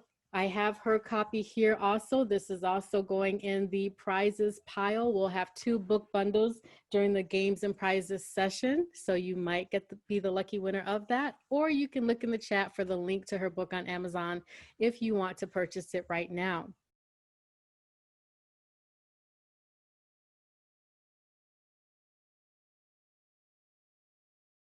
All right, well, I see some people popping back. So guys, let me know how the breakout sessions worked. Put a little feedback in the chat. Did you enjoy it? Were you inspired? What did you see? What did you take away from your session? Because nobody came back and asked to go to another session. So I guess everybody picked the right one up front and loved their 20 minutes. I see Susie Johnson is here now. Susan Johnson, excuse me. Kevin Kiefer is here, our games master. Artavia was in room number 5 and he put fire. So I don't know what was happening in room number 5, but he loved it. He or she, that's actually probably a she, loved it. Rena loved it. Kevin said it was awesome, wonderful. Excellent insights from Verde, wonderful. It is powerful. I wanted to see everybody's session, really. I didn't get to see anybody's session. So I have to live vicariously through you guys. Verde was wonderful to hear. Brandon's energy in the Q&A makes me want to go order the book ASAP. Well, the links were in the chat, but I know that you just came in, Kevin. So maybe we'll have Ruben go ahead when everybody else comes in, put those first 5 books in the chat. The sessions were great. It was nice to gain deeper insight into the author's motivation and message. Wonderful. Kevin has the links. Perfect. As you rejoin, feel free to put in the chat how you felt about the breakout sessions. What did you take away? What did you enjoy? And we're back. That's the coolest thing ever, Nadia. Just by the way, just want to say it. I'm breaking the rules. What happened? I heard part of what you said, but I'm not sure. You're breaking the rules and what happened? Oh, he's going for comfort. He might have been muted now. He's muted now, but Brandon said something, but he has a smile on his face. So I'm going to say it went good. All right. I see it looks like just about everybody's back. So guys, if you haven't put comments in the chat, if you could just let me know how the breakout sessions went, how you enjoyed it, what you took away from it. Did that work for you? Yolanda is a strong woman. Yes, she is. Thank you for bringing her to this event. Absolutely. She's incredible. Breakout session. Brandon was saying that was the coolest thing ever. Oh, wonderful. I'm glad you enjoyed it. You as the author should enjoy your breakout session. The whole event has been great and loved it. Thank you guys for joining the Q&A. Wonderful. Great. So I think this is about everyone. Allison, can you give me a thumbs up? Is everyone back? Perfect. All right, well, we're going to keep on going because we're just a smidge behind schedule, but not so bad for a live event. So I'm happy with that, but we definitely want to be respectful of people's time. So we're going to jump right into the keynote speaker. If you do need to self-break, grab something else to drink. I'm here drinking on my Black Girl Magic, the McBride Sisters Black-owned winery. Just in case you like wine, grab something to eat, grab something to drink, turn your volume up, turn your video off, and we will jump back into our sessions. All right, and do we see Sheila on the screen? Yes, okay, perfect. All right, well, I won't go into this lengthy ordeal of how we met, but I'm so happy that I crossed paths with Sheila Kennedy.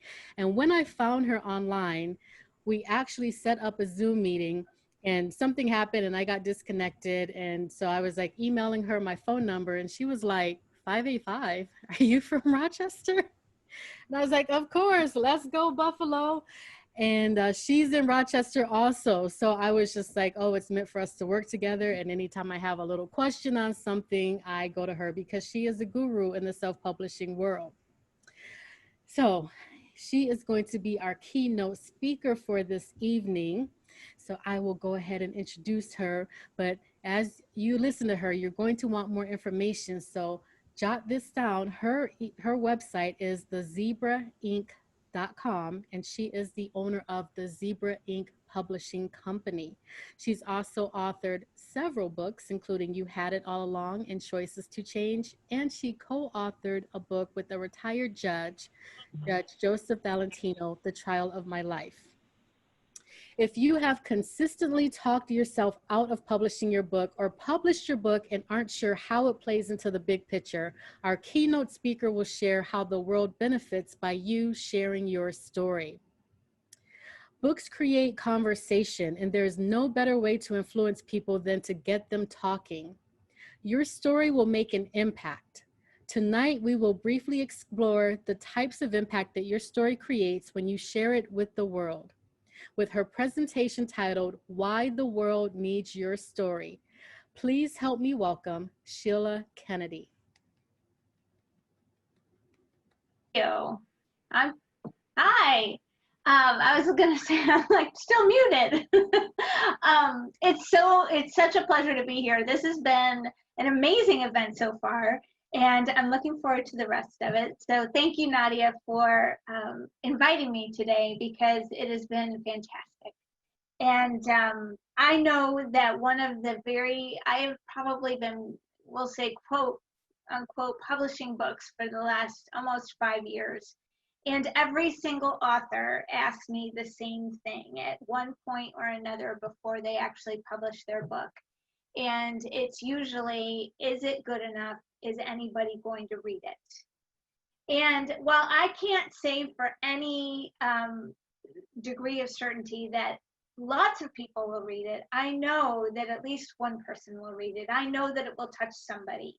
And the reason why I know that is because as human beings, we have this desire. We are built to be connected to each other. And so the world needs your story because they need to feel connection. And at some point, your willingness to share whatever you've been through or whatever you foresee the future being, it allows people to connect with that. They, Brene Brown told us that the most powerful 2 words in the English language are me too.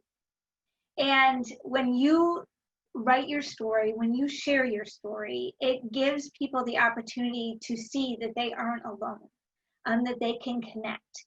And let's face it, people don't enjoy being a sales figure. They don't enjoy looking like a dollar sign. They don't enjoy being sold to. But they do enjoy being able to connect with somebody because it fills a need that's at our very basic level. And so being able to connect with people, and let's face it, COVID has changed the whole game with that. There's been so many authors that have been very leery of publishing their books at this time, or are very discouraged because they can't have in-person events. But look at what we've done here. Nadia has done a fantastic job. There are 75 people here today. And so you can't tell me that we don't want to connect and that we aren't willing to do it. So we might just have to be a little bit more creative on how we do that. But that is definitely something that we need to do. And so there's lots of ways for you as authors or as storytellers, if you haven't quite published yet and are thinking about doing it, there's lots of ways to tell your stories so that people can connect with you. One of the other things that I really believe is important when we share our story is that we give people permission to share theirs. And how many people heard Yolanda today and said, that's been my experience, but I didn't know that I was really being abused because I wasn't being hit. How many people with Verde, they didn't know, they never really gave a thought that, sure, there's not any literature, there's no stories that look like me, that are being told like me. I can write those too. And so we do give permission, and there's this allure about an author, whether they're self-published or not, that they have something special. And that people, when they see that you do that you create your book, it allows people to think that maybe they can do it too, especially if they've known you forever and they think, well, if she can do it, I can do it, or if he can do it, I can do it. Yes, that's absolutely true. But they do see that the step to being a writer and an author, a published author, is courage. It's just the ability to share it. And when we do that, then we are, we're really giving that permission. And so many people need to feel that way, need to feel that it's okay, that it's going to be acceptable. And maybe they're going to see that you don't sell 25,000 copies in the first week, and they're going to know that it's okay, because being an author means continually trying to find your audience. And that's, you know, we show them, we lead by example, and we give them permission to pursue whatever they want to do. The last thing that I just really want to tell you about is kind of like connection. It's kind of like the permission, but it's a little bit different, and that's about books create conversation. Now, here's the thing. First of all, your book is a conversation with the world. It is a one-way conversation.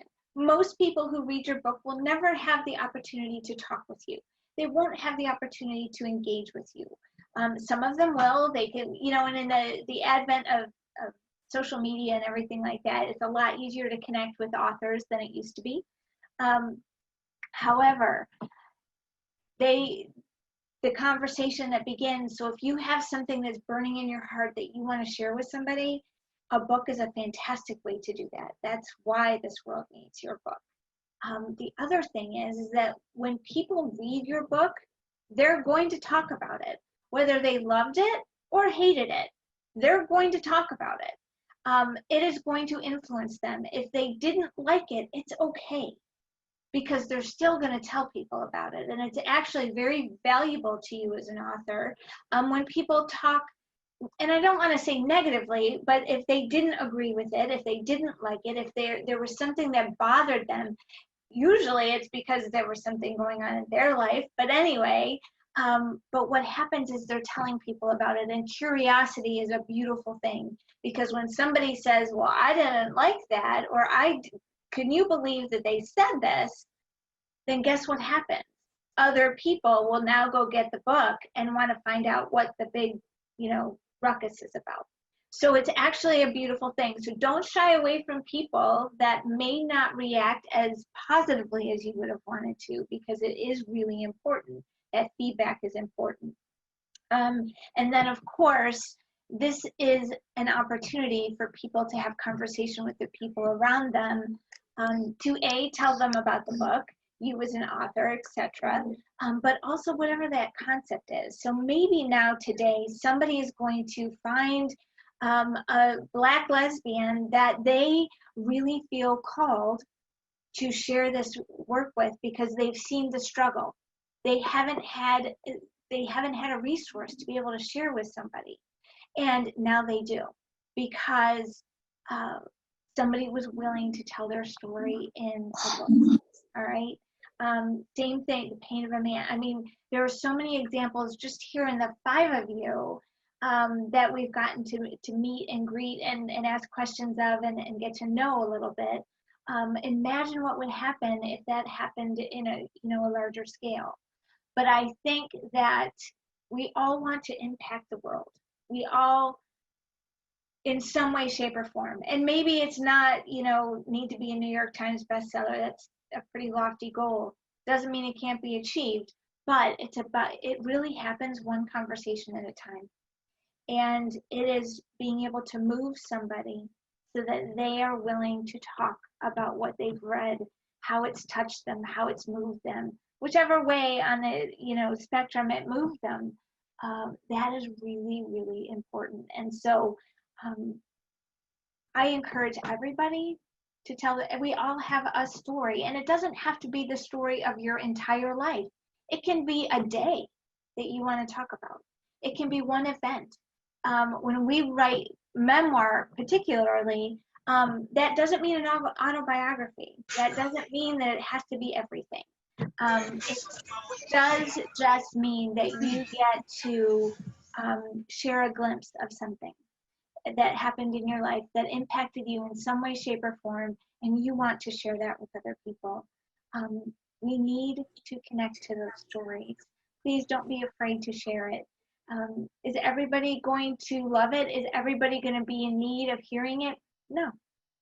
And that's sometimes a hard pill to swallow. You know, when I wrote my very first book, I was like, oh gosh, you know, everybody I know of should want to learn how to build confidence.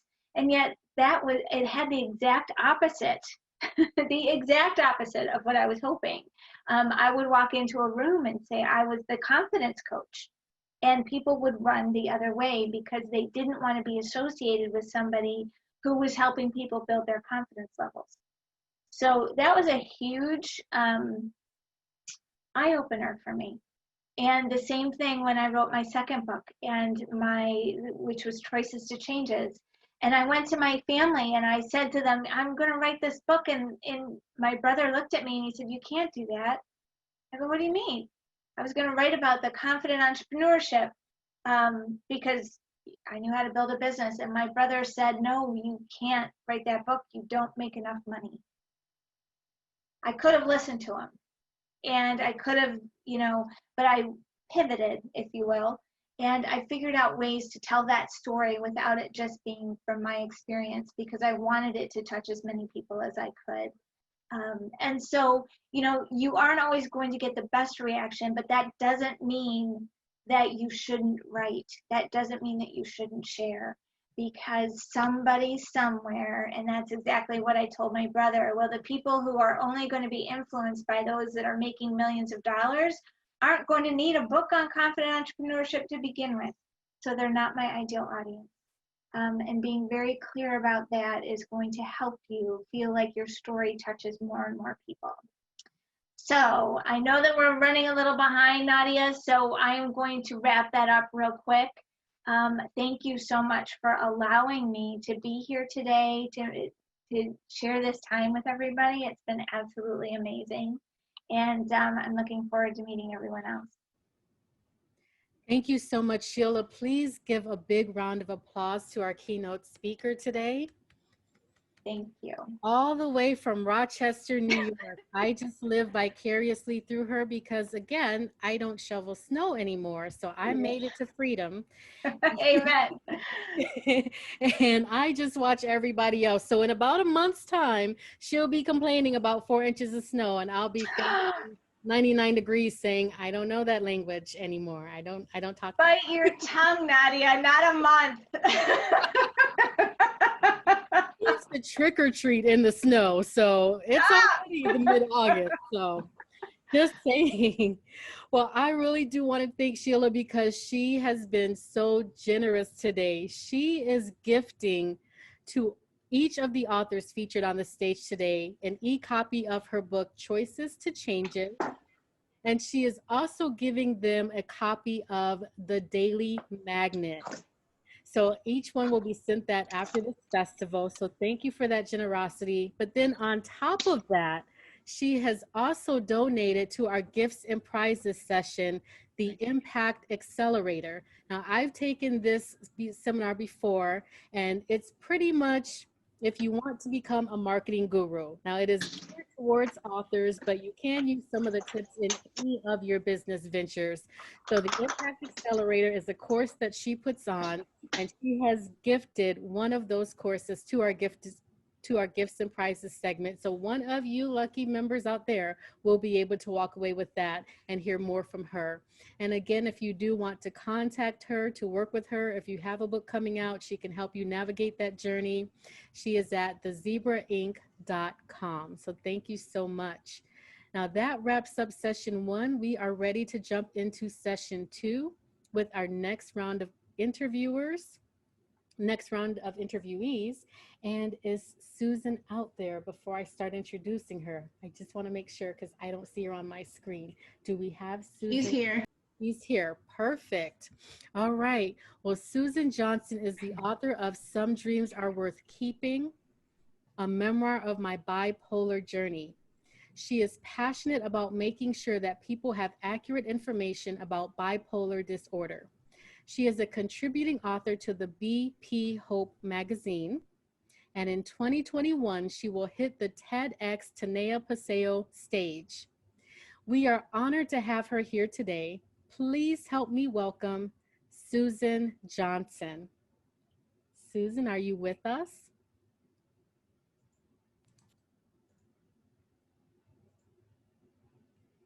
Calling Susan Johnson. Maybe she's muted.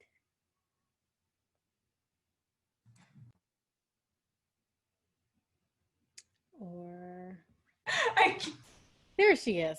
No, I could not get unmuted. I kept trying and then somebody kept, sorry.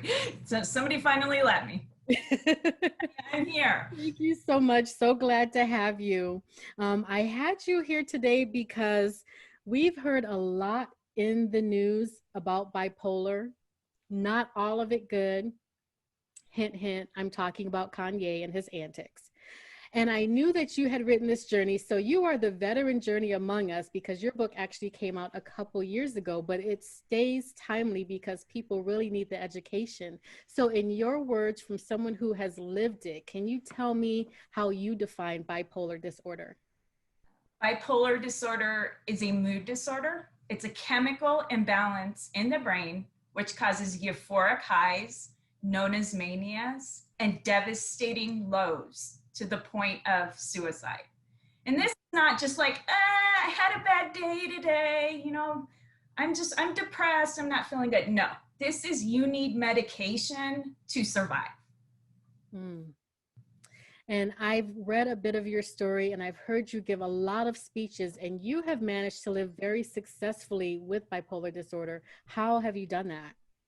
I do that by taking my meds, sleeping 8 to 10 hours a night, exercising, hiking, praying, lots of support from Toastmasters, a lot of friends and family.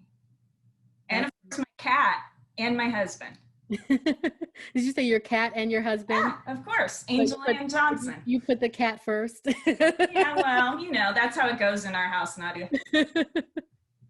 Now, I heard you give a speech not too long ago, and I was really shocked at the statistics because you were talking about how you graduated college and how it can be an obstacle for some. And I believe you said 50% of people with bipolar end up dropping out of college. So what was your motivating force in having the courage or the willpower to keep going and actually get that degree? I wanted to finish what I started. I worked so hard. It took me, I went to 5 colleges in 4.5 years. Me too. And it was, you know, it got so hard halfway through because I was so unstable and they didn't really know how to medicate me properly, and stress sets off bipolar disorder, that I gave up. I was like, I'm done. I can't do this anymore. And then I entered the real world and worked with 2-year-olds changing poopy diapers and decided that college wasn't so bad after all. I returned to college and ended up graduating with a BA in sociology back in 1999. Oh, that is awesome. Yeah, there is really no in between with children. Like you see a child and either your womb starts talking and you want kids, or you see a child and it's like the best birth control and you're like, let me do something else. So I think we mentioned earlier in some of our stories that some of these items can be so taboo. When you talk about domestic violence or you're talking about the pain of a man, some of these stories are so taboo. And I think bipolar fits right in there, where we don't often talk about it. We brush it under the rug. We don't acknowledge it. So what gave you the courage to write this memoir? Well, it originally was for my eyes only, and I never dreamed anybody, including my parents, would be reading this.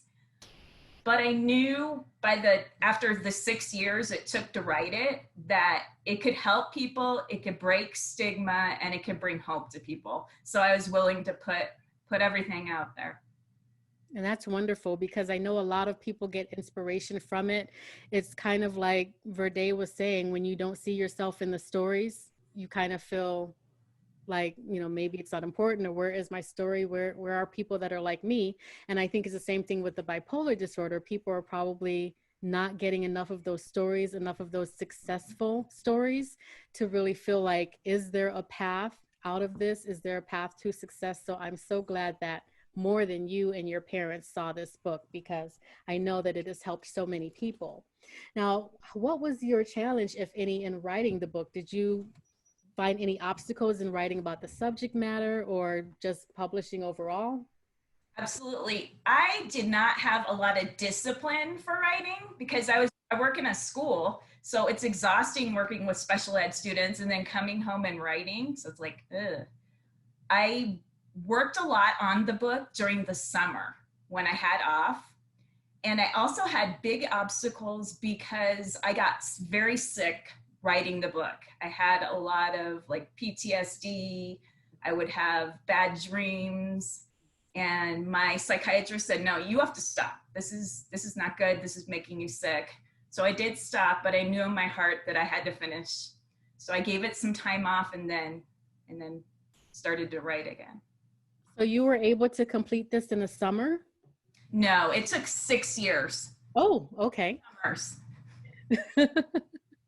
Well, and that's okay. Some people take a long time. I've met people that have been sitting on a story for 23 years. Some people can crank it out in a shorter period of time, but I'm glad that you finally got through all of the obstacles and it went to print and we can hold it in our hands, because again, I know that it is encouraging so many people.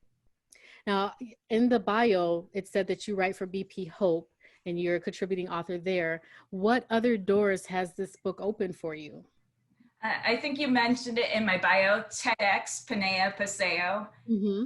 And I call it AP, after pandemic. I'm looking forward to being on a big stage and sharing my bipolar journey. That's awesome. And because you have lived so successfully with it for so long, what is some advice that you give to people who maybe they're just getting a diagnosis, or they're struggling with it, they haven't found the right dosage yet, or they just not sure where to turn? What do you tell people who are looking up to you? I would say, number one, take your medicine and never give up. There's always light at the end of the tunnel. So just keep journeying and you'll get there. You'll get to stability. And who is your target market? Is this specifically for people who have bipolar? Is it for people who have a loved one with bipolar? Who's the best person to take away from your book? They definitely, if you have bipolar disorder, if you know a loved one, but really it's educating everybody. I'm getting some wonderful feedback and emails on how much it's touching people that don't even have bipolar disorder. It's just an inspirational book. And there's a lot of humor in it too. You know, this is a really dark subject and I bring a lot of humor into the book as well. That's absolutely necessary. Wonderfully put. Now, in your breakout room, you're going to be doing a reading from the book, or you're going to talk more about bipolar disorder? I am going to be doing a lot in the 15, 20 minutes. Talking about my bipolar journey, sharing a little bit about the writing journey, and with a few questions, and hopefully doing a little reading. So it's a lot of bang for your buck if you come to my breakout session today. And we talked a lot throughout this session about self-publishing. Why did you choose that route? I'm glad you did, but why did you choose to self-publish versus trying to pitch this story? Because it is a topic that, you know, it could be a medical journal, it could be a medical issue, but you chose to self-publish. I actually started as a traditionally published and my publisher went under. So I then became a self-published, and I actually like being a self-published author because I was able to put it out in more places than my publisher was even able, like Barnes & Noble. So, okay, so that's an interesting note for a lot of us out there, because some people are waiting to be accepted or waiting to pitch their story and get picked up, and you did all of that, and then your publisher did not survive. Exactly, and that's a big problem nowadays, big time. Wow, I had no idea. Yeah. Well, are there any parting words that you want for families that are dealing with bipolar disorder? Because I can't imagine what's coming out of these trying times. Like you said, stress is a trigger, and we might see a lot of new diagnoses coming up in these times of, I call it the times of sequester, but during this pandemic. So people who are just about to fight that fight. Just always hang on to faith, love, and hope that things are going to get better for us all with this COVID as well. Yes, and I think that's something we all can cling to. Whether we have a diagnosis or whatever else comes up in our lives during these moments, clinging to faith and hope and keep persevering is so important. Thank you so much for being here. How can people contact you? On my website, www.sjohnsonauthor.com, or you can reach me on all social media platforms or at somedreamsareworthkeeping@gmail.com. Wonderful. Thank you so much for being here today. I really wanted to highlight your story just so we can, one, break the stigma and correct some of those things that we see in the media with someone who is actually down to earth, has done everything properly, and is managing this successfully. So thank you for coming here, sharing your story, and I can't wait for your breakout session. Thank you so much, Nadia. It's such an honor to be here with all of you today. Thank you. A big round of applause for Susan Johnson, author of Some Dreams Are Worth Keeping, and that link is in the chat. And moving to our next author, now we're traveling back to Atlanta, Georgia. So hailing all the way from the ATL by way of Alabama, our next guest is a master in health and wellness. He is a hairstylist, an esthetician, and a massage therapist. He is truly a one-stop shop in helping people look and feel their best. He is the author of 2 books. So again, another veteran on our stage. Being Married to Her is book number 1. No, actually that was book number 2. Book number 1, He Was My Husband Too. So if you are looking to follow Anthony K. Robinson, you want to start with He Was My Husband Too, and then Being Married to Her. And these books are largely based on his life, so somewhat autobiographical, but in a fiction story. So happy to have him on the stage today. He has been my guiding light in the publishing journey. So without further ado, please help me welcome Anthony K. Robinson. Anthony, are you there? I'm here. Hello, Nadia. Hello, fellow authors. Thank you so much for joining us tonight. Thank you. I'm so glad you came. Just like Verde, you and Verde were the first 2 people that I reached out to when I wanted to put this together, and I'm so glad that you both were able to grace the stage with me.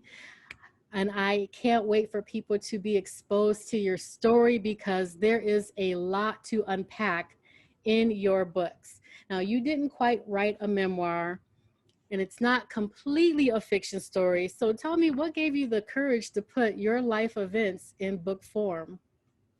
I was involved with someone that I was partnered with for 11 years, and he was taken away from me. You know, it was his time to go, and I fell on my support. It sounds like you have 2 devices on in the same room. So one of the devices will have to be muted or turn down the speaker. You got it, yeah. Perfect, okay. How about that? So for me to be able to cope, I took my story, my life to print, because I knew that I wasn't the only one that had gone through what I've gone through. So I was like, let me be able to be a voice for those that are walking through my journey and be able to speak on behalf of my late partner.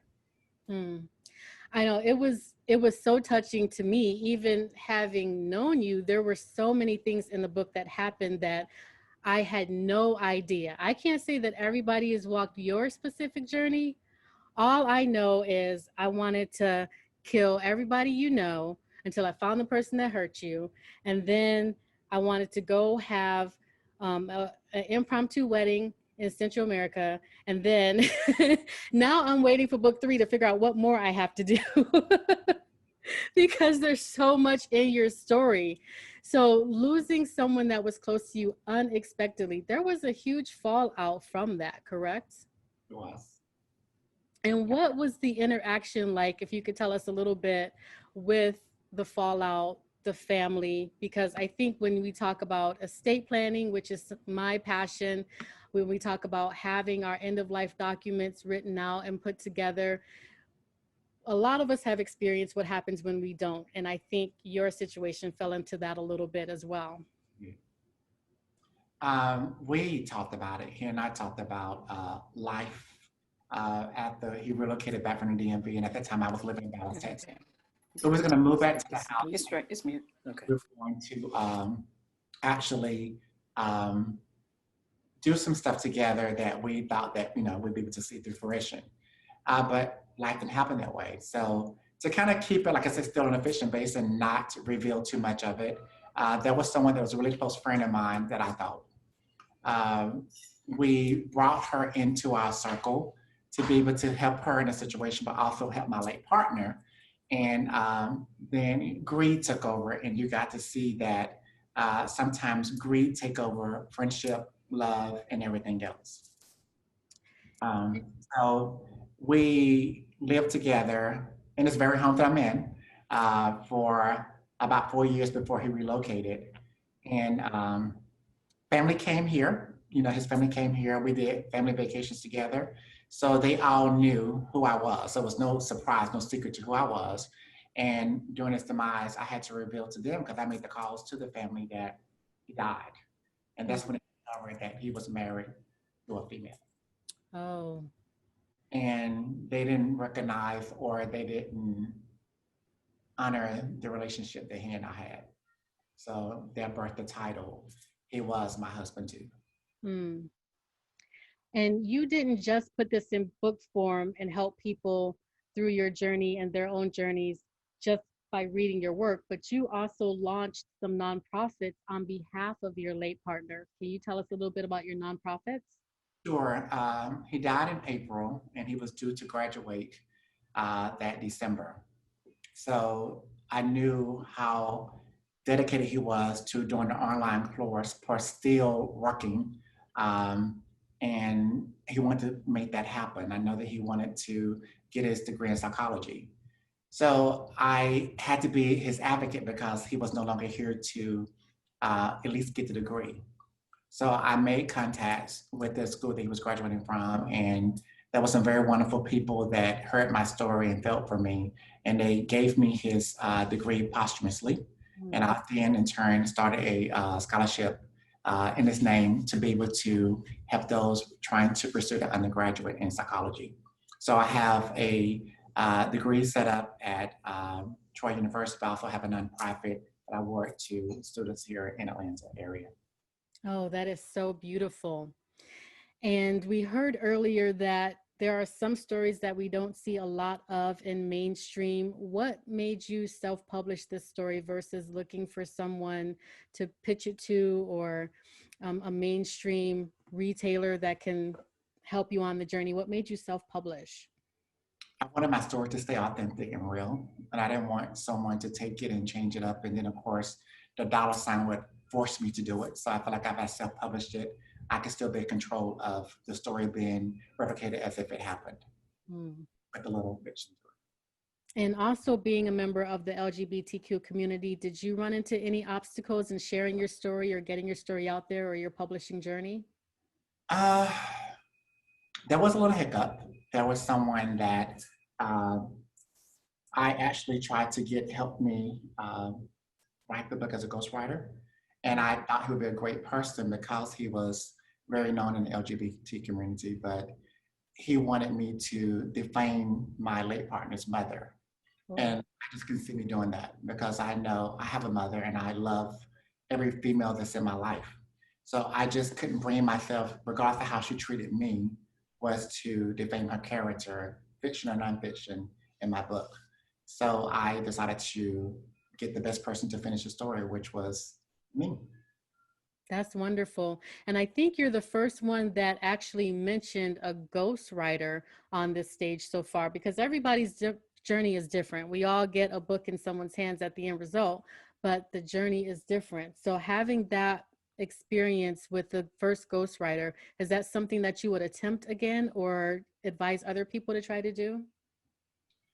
I would say definitely do your research and get references, check with the references, but also read over that fine print of the contract. Because to be very honest with you, the third book, which we'll probably talk about a little bit later on. Oh yes, I'm waiting.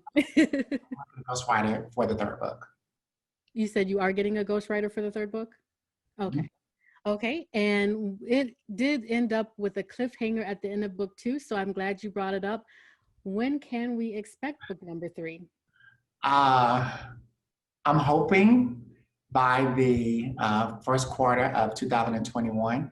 My hopes were to publish a book this past February, but life threw me a curveball and I decided to change up some of the characters and some of the facts is going to happen in the book. So therefore I'm changing it up a little bit. And the ghostwriter and she really wants to try and put it out the end of this year. But I want to give it till next year to make sure it's done to my satisfaction. And just give the reader a little bit of time to wait a little bit longer, but all those that haven't read the first or second book, time to purchase and read them. Absolutely, because you definitely can't jump into the series in the middle. So you need to start with the first one, He Was My Husband Too, and then Being Married to Her. And then is there a title for the next one that we can look for? Sure. When I Said I Do. When I Said I Do. I can't wait because I know some of the backstory that's probably going to find its way into book number 3. And like I said before, I'm not sure if everybody has walked in your shoes, but I can tell you the books are incredible. And I thank you for being, again, my guiding light when I was going through the journey, because I knew that you already had 2 books out. So anytime I had a question, you were there for me to just answer questions, or you just seemed to text or call at the right moment. Like, I know what the journey's like, so you're probably feeling this right about now, but keep going. So those calls and text messages meant so much to me. So what message do you want people to take away from your books?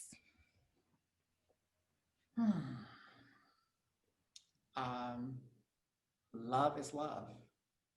It has no vision of color, sexual orientation, religious background, wealth, or any of that. So when you see 2 people in love, just be happy for them. You know, I know a lot of times we look at a person where someone's being tall or short, or wide or thin, or whatever the case may be.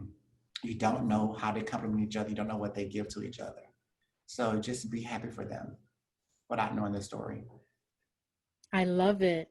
And for somebody who's contemplating jumping into the writing world, or maybe they're on the fence about putting their story out there, because it does take a lot of courage, what would your advice to them be? I would definitely say that we all have these little things we call our cell phones on us all the time.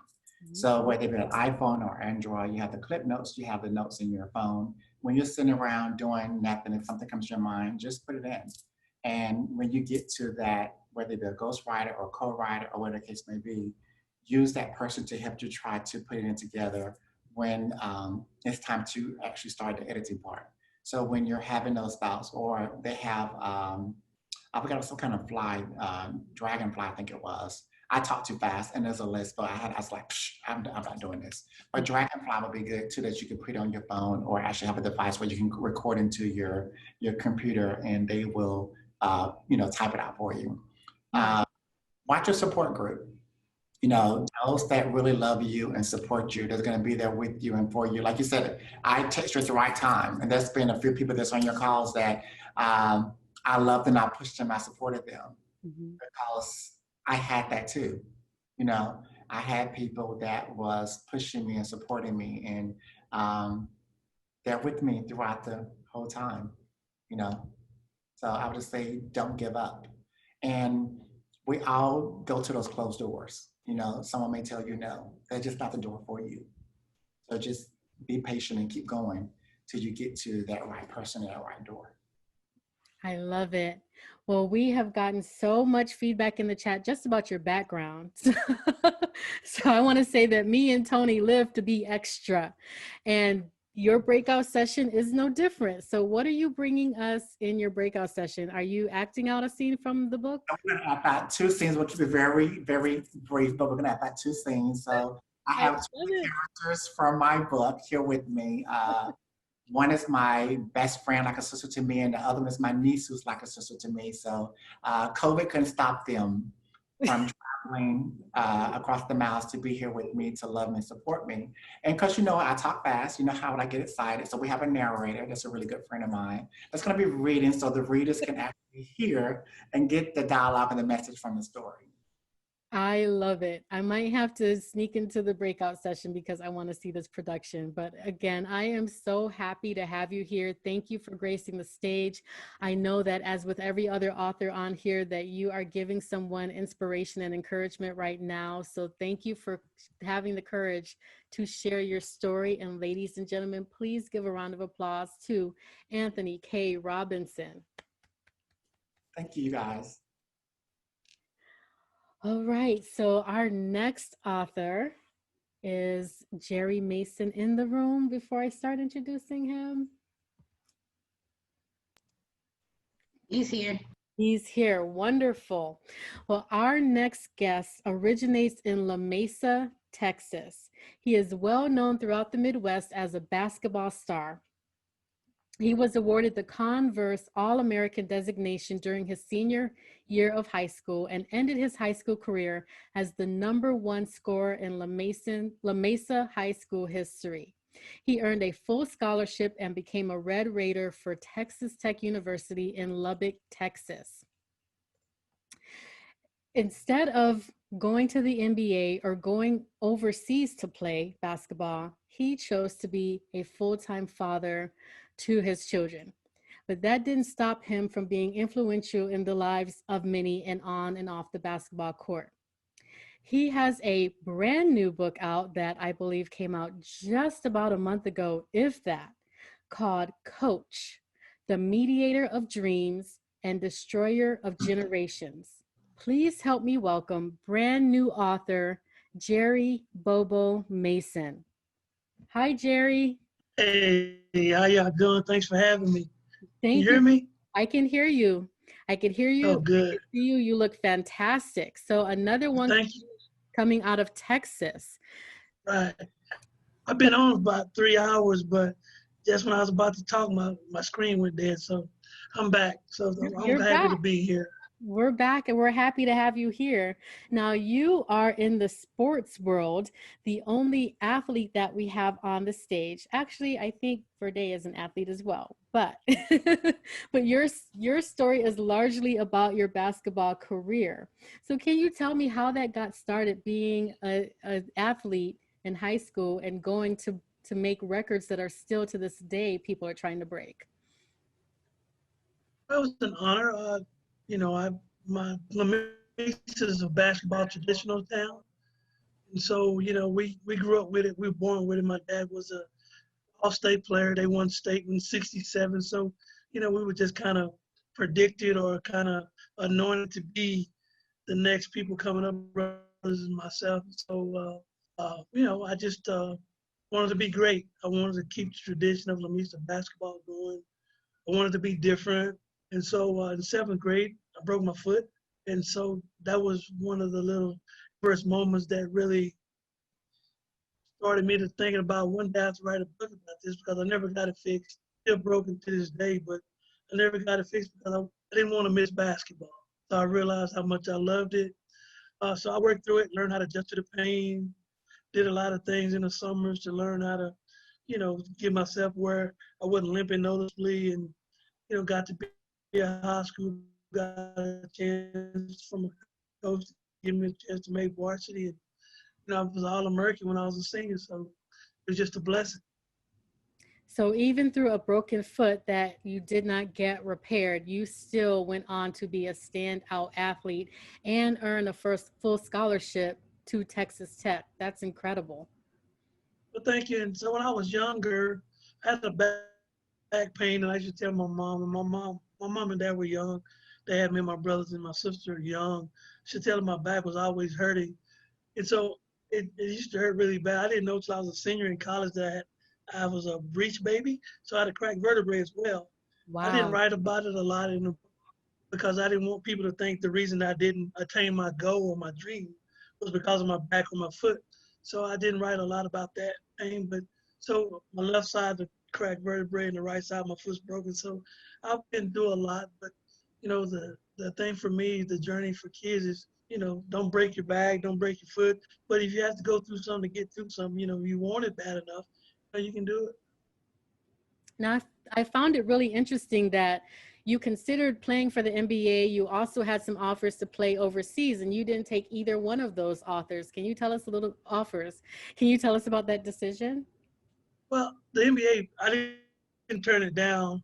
I had some NBA with the Denver Nuggets, and so the coach that I was about to perform for, he got terminated, and so then they brought in another coach at the time, and he had his own people, and so I learned a lot about politics at that time, and so as far as going overseas, the money wasn't as great as it is now back in '90.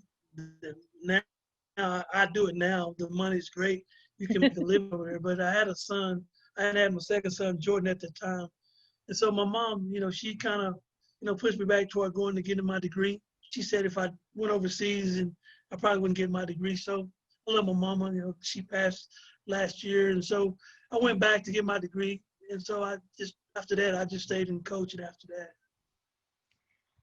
And I want to hear a little bit about your book, because the title is so powerful: The Mediator of Dreams and Destroyer of Generations. Can you tell us the meaning behind that title? Yeah, the meaning for me for the book is, you know, mine is a sports journey.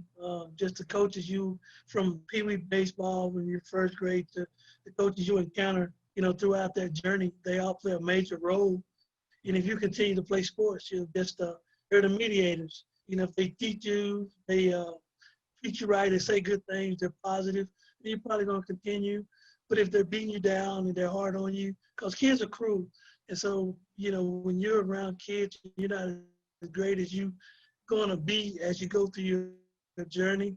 You know, so I just think the mediators, I used it for me as a coach, but you know, when in a broad topic, it's a boss, it's a parent, it's a teacher, it's a mentor, it's anybody that can wake up every day and make somebody's life great, or say something or do something to ruin somebody's life. And so if you're not happy, the people around you aren't going to be happy.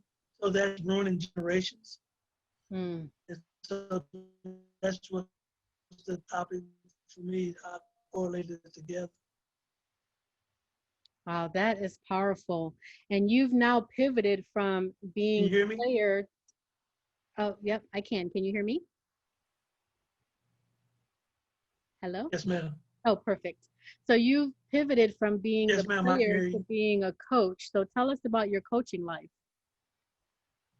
Yeah, I coached for 26 years. I started when I went back to get my degree. I started at a private school in Lubbock, All Saints. I did that for 4 years. I went to Ennis High School for 17 and a half years, and Terrell High School for 4.5 years. And so it was something that helped me heal, to be able to understand that I could help kids. You know, I was kind of down on my luck, kind of feel sorry for myself about my journey not coming to fruition, but getting into coaching, God showed me that I could help kids through my journey uh, have a better opportunity with their journey. So coaching was medicine for me to heal. I'll never be 100% because of my journey, but coaching was a great avenue for me to get better. Wonderful. And what is some nuggets of wisdom and inspiration that you give to others in this coaching journey? What is your message to people out there who are walking in your shoes? I mean, don't wake up every day and think that the world is about you. You know, you get compensated to do a job. Your job is to learn all your kids, not just one kid, not to generalize every kid. Every kid's dream and destiny is different.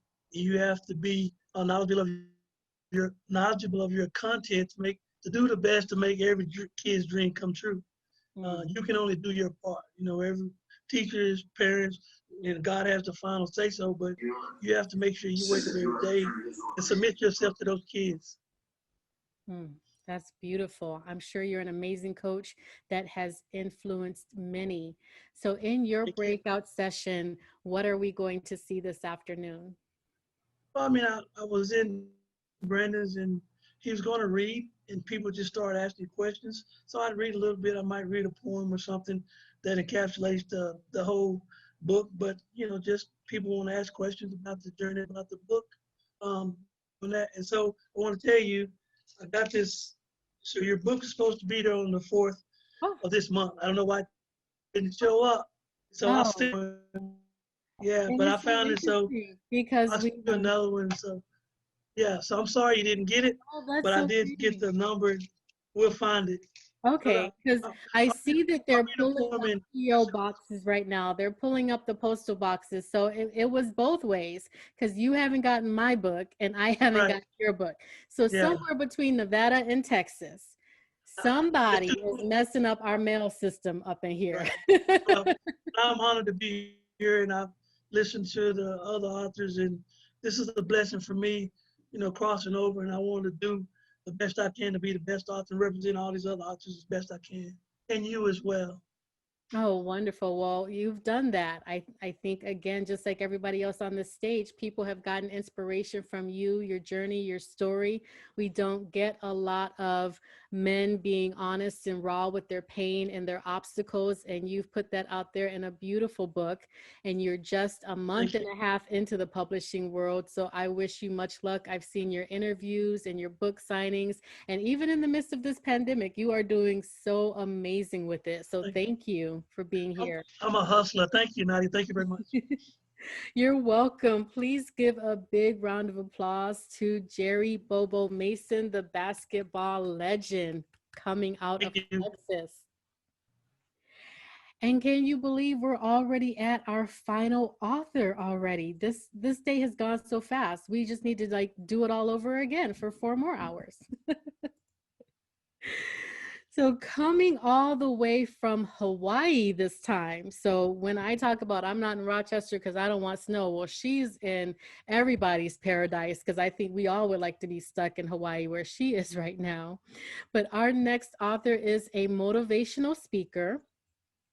She works with individuals and business execs who help people make love visible.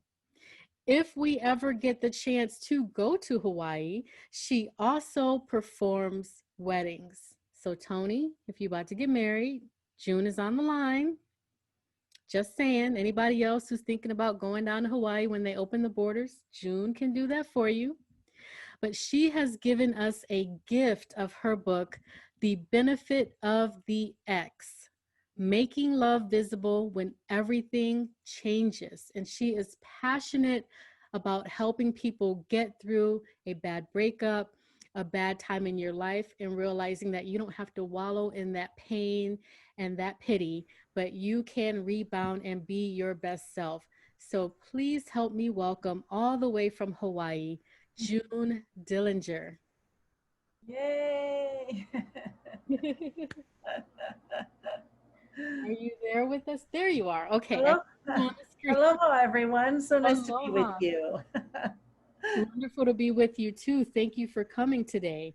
And you are another author that is pretty much brand spanking new, but your timing is interesting. So you published your book on February 9th, just about a month before the pandemic. So I'm just going to start out asking how your journey has been so far.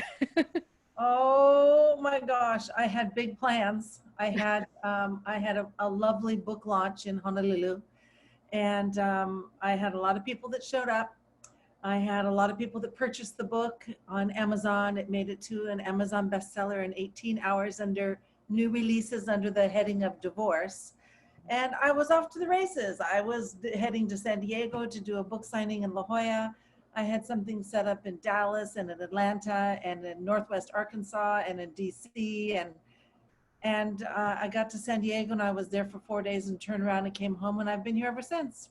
Just thanking you for making this possible. Thank you so much, Nadia. And I agree with everybody else. You are an amazing host. Phenomenal. You never know. Thank you. Well, you know, I wish that I was where you are. So be It's happy to switch places with you. yeah, it's not bad being stuck on a tropical island during COVID, honestly. I mean, it's a little bit weird in many ways, but I'm happy to be here. Yes. And you mentioned that your book was #1 in many categories, including the divorce. So your book started from your divorce and bouncing back from that. Can you tell us a little of your story? Absolutely. So this book idea came up because I had always heard about all the negativity wrapped around divorce. And while my father said, June, just let Ray be Ray and you be you, there's still that old story that sort of lingers. And then one day Ray came to the house and he gave me a check for larger than the normal amount.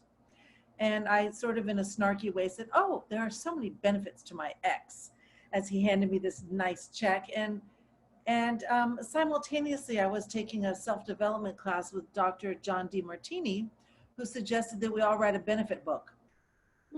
And so the combination of the two, when I looked into Ray's eyes, I said, oh my gosh, maybe I could write a story about the benefit of the ex.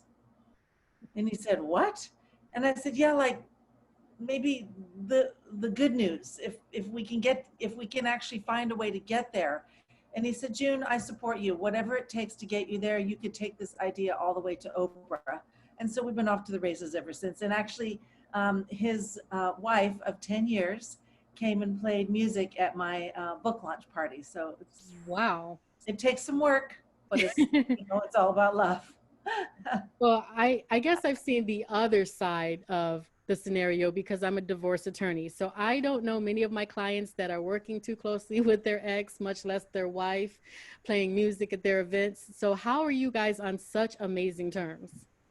It's taken a lot, but it was really important for me not to be mad.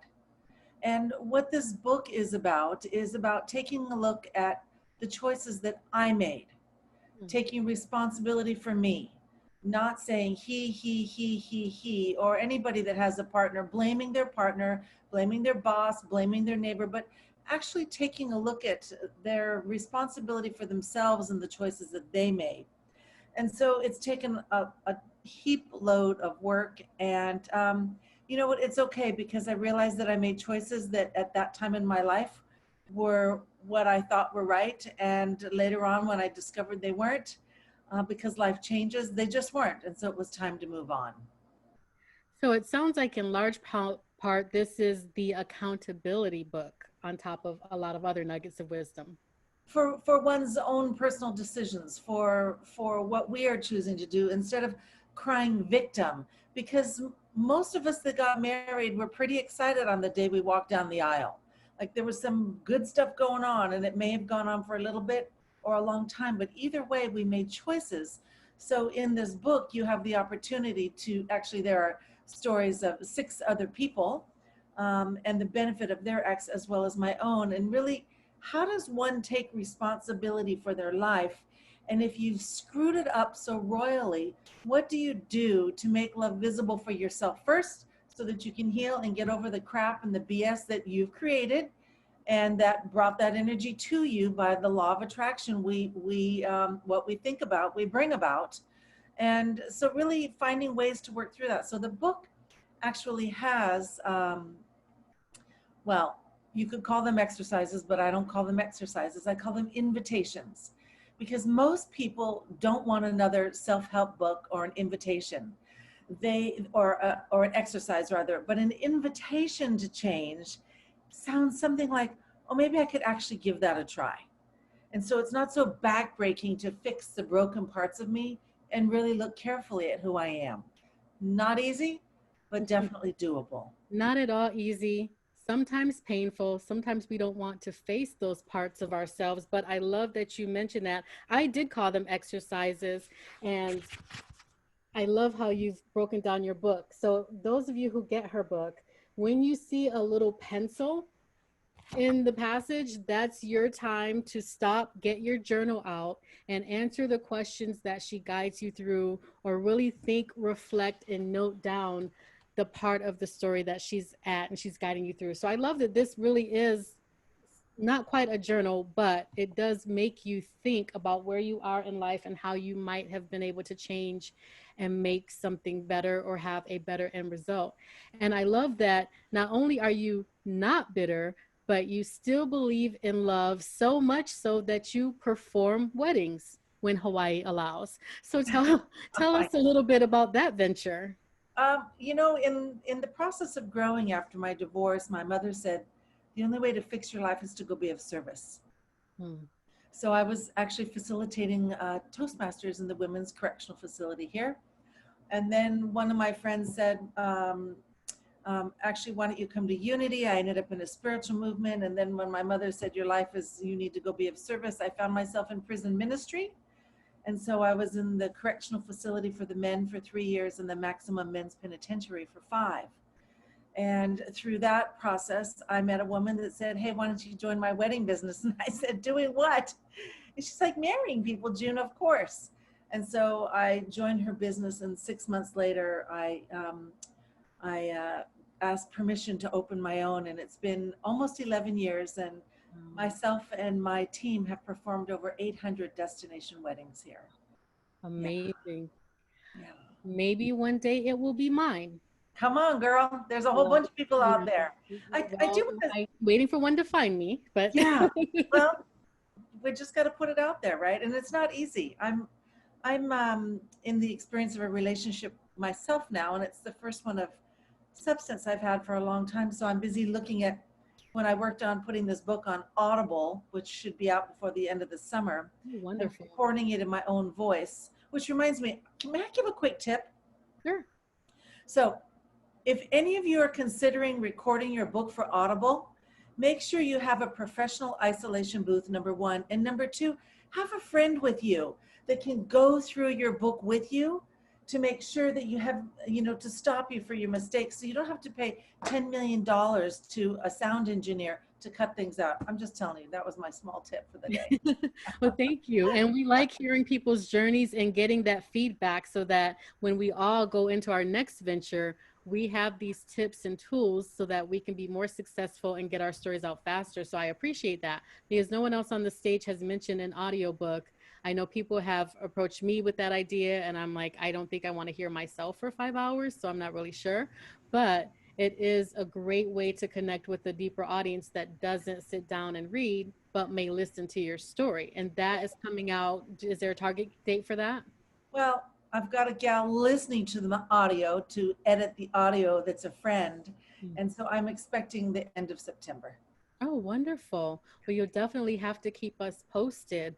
Yeah. And the last question I have for you, because I was really intrigued by it, your website, your tagline, your passion, making love visible. And if you had just a couple sentences of what that means for all of us, like how do we go about making love visible in our lives every day?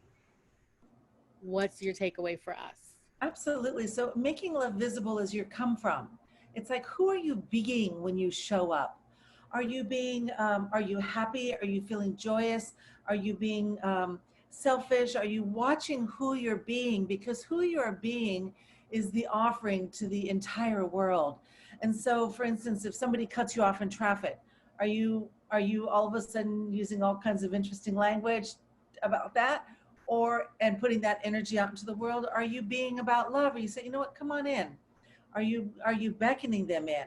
So what is your daily motive to be about love? Because if it's all that we've got and it's the only thing that we can make actually visible, like to make a solid difference, then I want to be sure that I'm walking that walk and that talk all the time. Yeah. So how are you doing it? That would be the question. Like Nadia, you're doing it by creating this incredible event for people to get their books out there. My gosh, you are so grounded, and the gift that you're giving is huge. So you made love visible all day today for us. Thank you.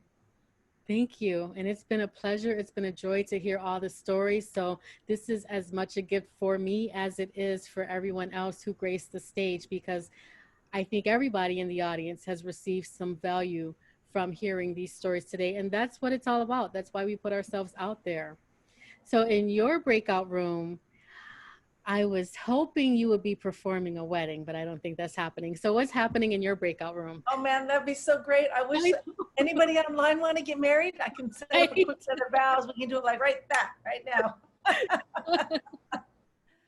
Actually, we're going to talk about some of the deeper questions that people have that are really troubling them, like how do you get to a point of making love visible when you're super miserable in your life, or if you have a friend or you have any questions, I'd like to make that available. And my colleague and good friend Joe Peach Graves is going to be the moderator, so he'll ask a few questions and we'll lift up some juicy stuff. It's going to be a nice 20 minutes.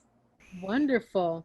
And we are pretty much at that point right now. So how can people reach out to you? Because I know you do business coaching as well as individual guidance to help business execs and individuals make love visible. So how do we reach you? Oh, you know what? You're welcome to call me or text me. My area code is 808 and my number is so easy to remember. Are you guys ready? Is everybody ready? 330-5555. It's that simple. So you're welcome to text me or call, leave a voicemail and a number clearly, or find me on makinglovevisible.com. I'd love to be of service. And all of that information as well is in her book, her phone number, her email address, and her website. So she is easy to find. Thank you so much, June. Everybody, please give a round of applause. Thank you. Aloha. Thank you. Aloha. So now we are at that moment again, where we are going back into the breakout rooms.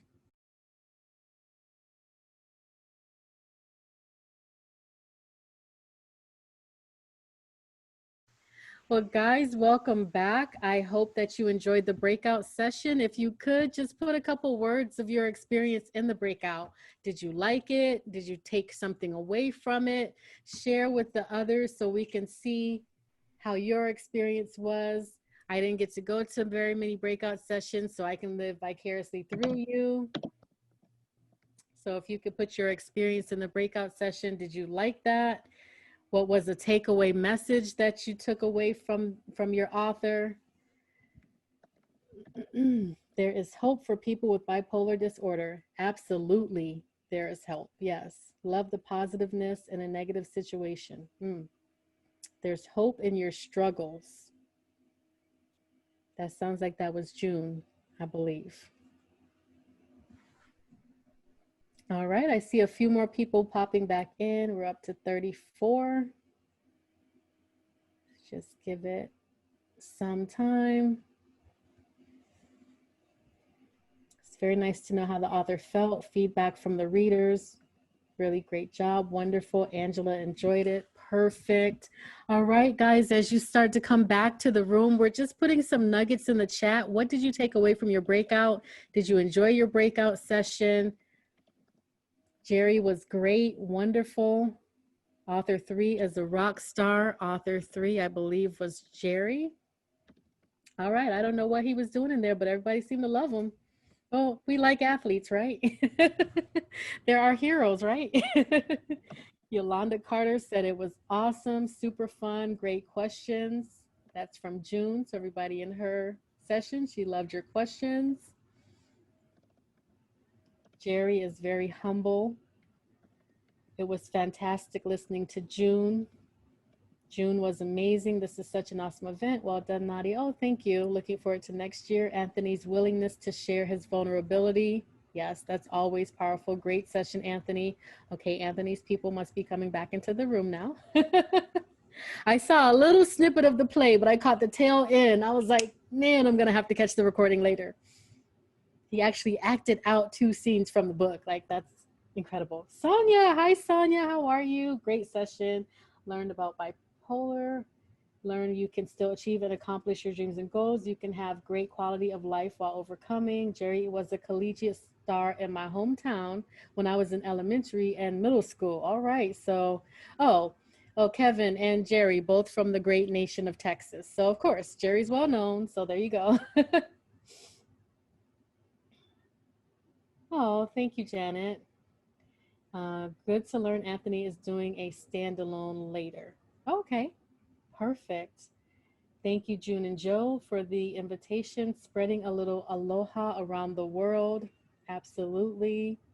Marianne of Waikiki LLC, Acts of Kindness author. Okay, well, it sounds like her and June might be good friends. Their books are along the same lines.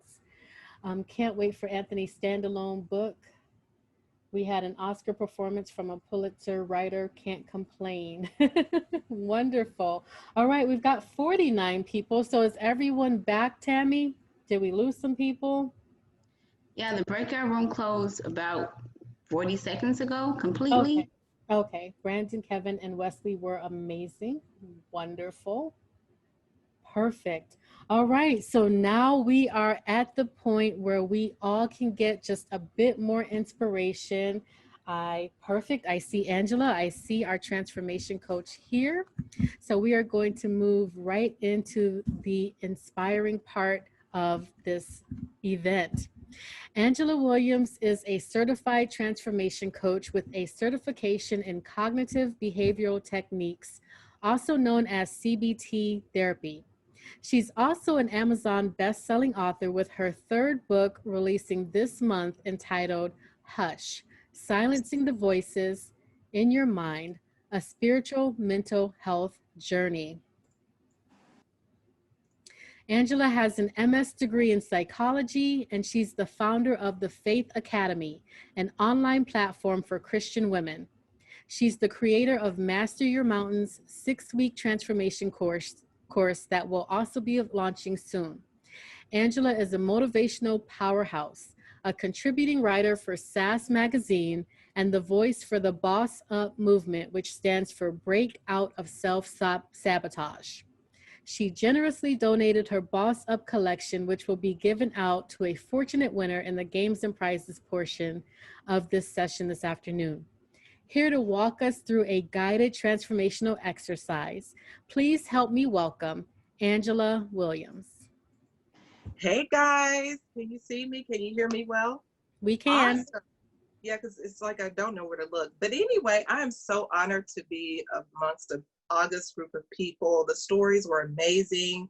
I can relate because, like the others, I too have suffered trauma. To give you guys a little bit of backstory before I actually jump into my new journal that I'm super excited about and can't wait for you guys to see it. I suffered depression as a teen, and I was very suicidal because I grew up in an era where you were to be seen and not heard. So I'm really glad that some of the guys touched on therapy and getting the help that you need, and because a lot of guys don't, and we weren't really pushed to get therapy or to get treatment. I grew up in a verbally abusive home, and it broke my spirit. It really did. So because of that, it sent me into a dark depression, and I'm on a mission to uncover it because I realized that depression it keeps you hidden, because nobody knew that I was struggling with depression. Nobody knew. I would go to school, I would laugh, I would joke, I was labeled the class clown. But at night, I was secretly battling depression and wanted to end it all. But thank God I was ignorant, and I asked God for help to do it because I really wanted to end it all, but I didn't really want to. I was afraid, basically. So I solicited the help of God out of ignorance, and instead of him helping me to die, he actually helped me to live. So I'm on a mission to spread the word about depression and suicidal thoughts, anxiety, and all of those different mental illnesses or mental health issues that arise through my coaching, through the books, and also with using cognitive behavioral therapy. Now I'm going to share a little bit about what cognitive behavioral therapy is. It's actually where it looks at where you take your thoughts, because your thoughts create your feelings. Your thoughts are your cognitions. And in that process, it determines how you behave. So for example, if you deal with anxiety and you get an email from your boss saying, hey, I want you to meet me in my office at 2 o'clock for a meeting. Do you get anxiety because in your mind you're thinking, oh my God, what could he be wanting me to come to the office for? Do you start predicting that it's going to be a bad experience versus a good experience? So that's what cognitions are. Cognitive distortions, they tend to lead us down a path, a rabbit hole that will cause depression and anxiety. And so with this Hush journal, that I'm super excited about. It's going to be dealing with some of these underlying cognitions so that people can actually sit with their thoughts and put them on trial. Like what you're actually thinking and feeling, is it really the case? Like, is it really going to matter in the next 5 minutes? It's going to help you to really identify the triggers that oftentimes sends us into a whirlwind of emotions that sometimes we can't really put a label to. So I'm really excited about HUSH, and HUSH stands for Help Your Soul Heal, because how many of you can really use some soul healing? Some of the trauma that I've heard on this panel tonight has truly been what all the HUSH movement and the Boss Up movement has been all about for me. So Help Your Soul Heal, on the cover, there are a pair of lips. And I don't know if Nadia has a copy of the cover of the book, but like she stated, it is coming out August the 31st, but the lips are distorted. And they're distorted because a lot of times we have been pushed into silence because our parents told us that we should be seen and not heard. Also, our parents should be the first responders of our soul healing. But a lot of times they're the people, in most cases, that cause the trauma. So what do you do then? And if you're a person who is not really open to therapy, the journal, the HUSH journal, is a great place to start to help you to build your self-confidence up enough to get with a support group. Because guys, 2020 has thrown us all through a loop. I lost my father in March, and when I tell you that it has truly been a game changer, because a part of me died with him. I wanted to throw in the towel, but I realized the importance of getting the help that I needed. But enough about that. I kind of want to give you guys an example of what a cognitive distortion experience would look like before I actually walk you guys through the process, this exercise. So let's say that I was a 5-year-old and I took a rock and I threw it at a dog. And as a result, the dog came up and it bit me. So if someone was to ask me how I felt in that moment, and I said, oh my God, I have anxiety every single time I see a dog because all dogs are vicious. Well, what facts do I have to support that? Are all dogs really vicious? No. It was only that one dog that bit me. So I've created all dogs to be a vicious dog because I had a bad experience with one dog. So how do we fix that? Rather than avoiding the dogs that I see, maybe, just maybe, I can get rid of some of the anxiety by attempting to pet small dogs. Let's start there. Let me, when I see a small dog, I'm going to just go up and start to, try and pet it if the owner is okay with that. So that's a way to help you work through some of those cognitive distortions, and also by putting them on trial. Is it a fact? What facts do you have to support it? Or is it a false statement based upon one bad experience? Are you putting all of the apples into the bunch, and creating a whole scenario for everyone only by one bad experience? So to acknowledge it looks like I acknowledge the fact that I get anxiety when I'm around dogs, because in order to fix anything, we must first acknowledge it. So that's the first thing. So I'm acknowledging the feeling. I feel very anxious when I see dogs. Now, to release it is to say, I forgive myself for that bad experience, because when I look at this story and I really tear it apart, I was the reason the dog bit me because I gave him a bad experience. So do you guys see where I'm going with this? So you're first going to acknowledge how you feel, whether you can describe it or not. So think about an experience that maybe you've had with a coworker, a spouse, your children, a friend, a family member. Maybe it's grief. How did that experience make you feel? So now let's walk through that process. So I don't know if you guys have pens, paper, and actually want to write it down. If not, you're more than welcome to listen. But I do want to ensure that I'm giving you enough time to really work through your processes. So if you don't quite know how to put a label to how you're feeling, some words could be, my husband makes me feel unappreciated. or my boss made me feel like I'm not worthy, or the experience that I had with my best friend really tore me apart. So I feel devastated. So let's label it so that we can actually confront it. And then once we confront it, it's going to be easy for us to actually release it. So if you're foggy, those are some words, or to give you an idea of how you should flow with putting a label to it. And then let's examine it. Let's put it on trial. Is it a fact? Like, do you have some factual information to support how you feel? Or perhaps maybe the bad experience was a person projecting, or maybe you really did experience it. But this is the part where you put your feelings on trial and your emotions on trial so that you can identify the triggers. Because once you identify the triggers, then when it comes up again, you'll be a little less moved by how it made you feel. So that's the key, is to identify what triggers you so that you don't react in a negative, fashion. You're more clear and you're more able to flow into an intentional state where you actually rewrite the script. So now, if you guys had time to write it down, if not, like I said, you're more than welcome to just listen.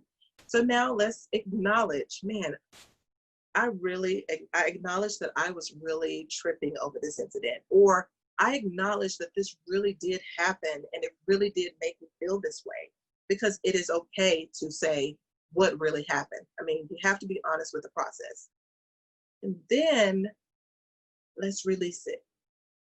Because once you forgive, that puts a pin in it. It puts a pin in it. It's like no going back. And also, I want to say that when it comes to forgiveness, we need to be mindful that we shouldn't put label or expectations on it. So once you forgive someone, release it. Don't have any expectation of that person to acknowledge the pain that they caused, or to forgive, because that may not happen. But if it's you that caused the pain, forgive yourself. Put a pin in it and then move forward. So now you want to set your intentions on creating a new, more positive experience by stating how you want to feel. I want to feel joyful. And then write out how you plan to go about that. Like, how can you make yourself feel joyful? Because we know that happiness is an inside job. We've seen that before. So what does that process look like for you? Like, just spell it out, like write it out. Like joyful for me is a great evening at home, relaxing, because my schedule is really hectic. So that's what it looks like for me. But for someone else, it could be, I would love to take a trip to Cancun or somewhere, you know what I'm saying? So of course we can't do that now because 2020 and COVID and all the chaos that's going on, we're limited to what we can do, but we're not limited to what we can say and feel, if that makes sense. You get to choose how you want to maneuver through experiences. And so I encourage you guys to check out my new book, Silencing the Voices in Your Mind, because we all know that our battles are fought and won in our minds. And it's a way to sit with your issues, with your thoughts, your emotions, without being judged, and to be able to get it out in a way that you need to get it out and work through that process. So that's what this book is about. There's going to be some prayer activations in there, because again, guys, when I was on my journey, it was my faith in God that got me through it. So because of that, I'm a faith-based coach, transformation coach, and I use a lot of faith-based principles because that's what got me through my bout with depression. And that's why I'm on a mission to uncover it, because there are so many people that are dealing with it. There are so many people walking around that are ticking time bombs the way that I was. None of my classmates had any clue that I was as suicidal as I was as a result of being verbally abused and not feeling like I was valued, not feeling like I was worthy. And I began to answer to some of those labels, and it just sends you down a downward spiral, and you don't know how to get out of it. But like the first, I think it was not the first author, but the young man whose daughter was in the accident or who was hit. Like he said, it just causes a downward spiral, and we have to be careful with that. And like I say, I am on a mission to help people break out of self-sabotage.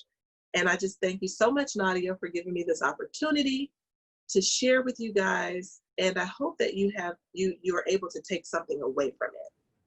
So that's all I have. Thank you so much, Angela. And I did get that cover of your book up. Her book comes out at the end of this month. It is Hush, Helping Your Soul Heal. And this is going to be a guided transformational coaching journey.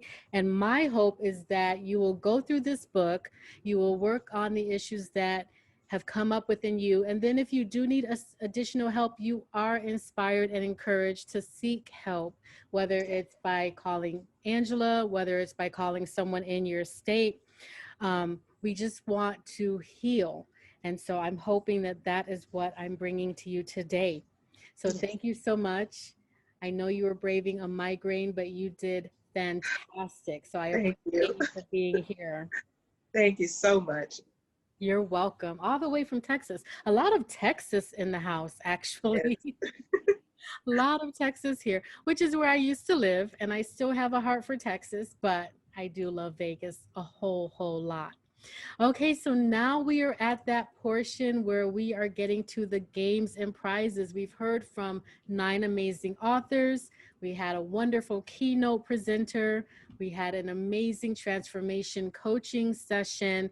And now it's time to win some things. But before we do that, I do want to have a word from one of our sponsors, because she has a wonderful activity kit for children and she can better explain it than I can. So I want Stephanie Davis with Connections to Creativity. Are you in the room? Do we have Stephanie Davis?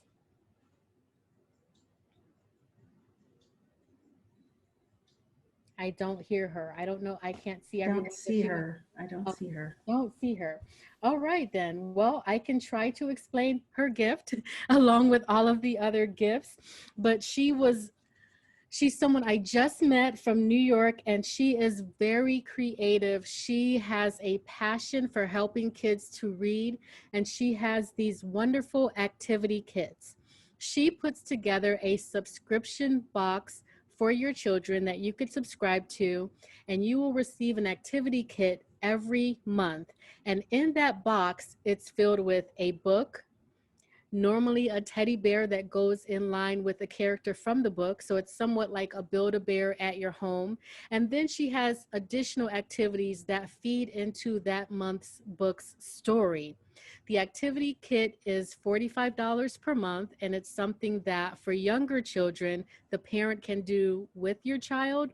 And if your child is a little older, they can actually sit down and go through the activities themselves. And I know that she's working closely with Chanda. Hopefully we can make Kiana's braids into an activity kit, and that will be coming in the coming months. But every month the kit is different, the book is different, the teddy bear is different, and it's just a wonderful experience for your children. So while we are all here in the house, and some people may be running out of things to do, you might want to look into getting this subscription.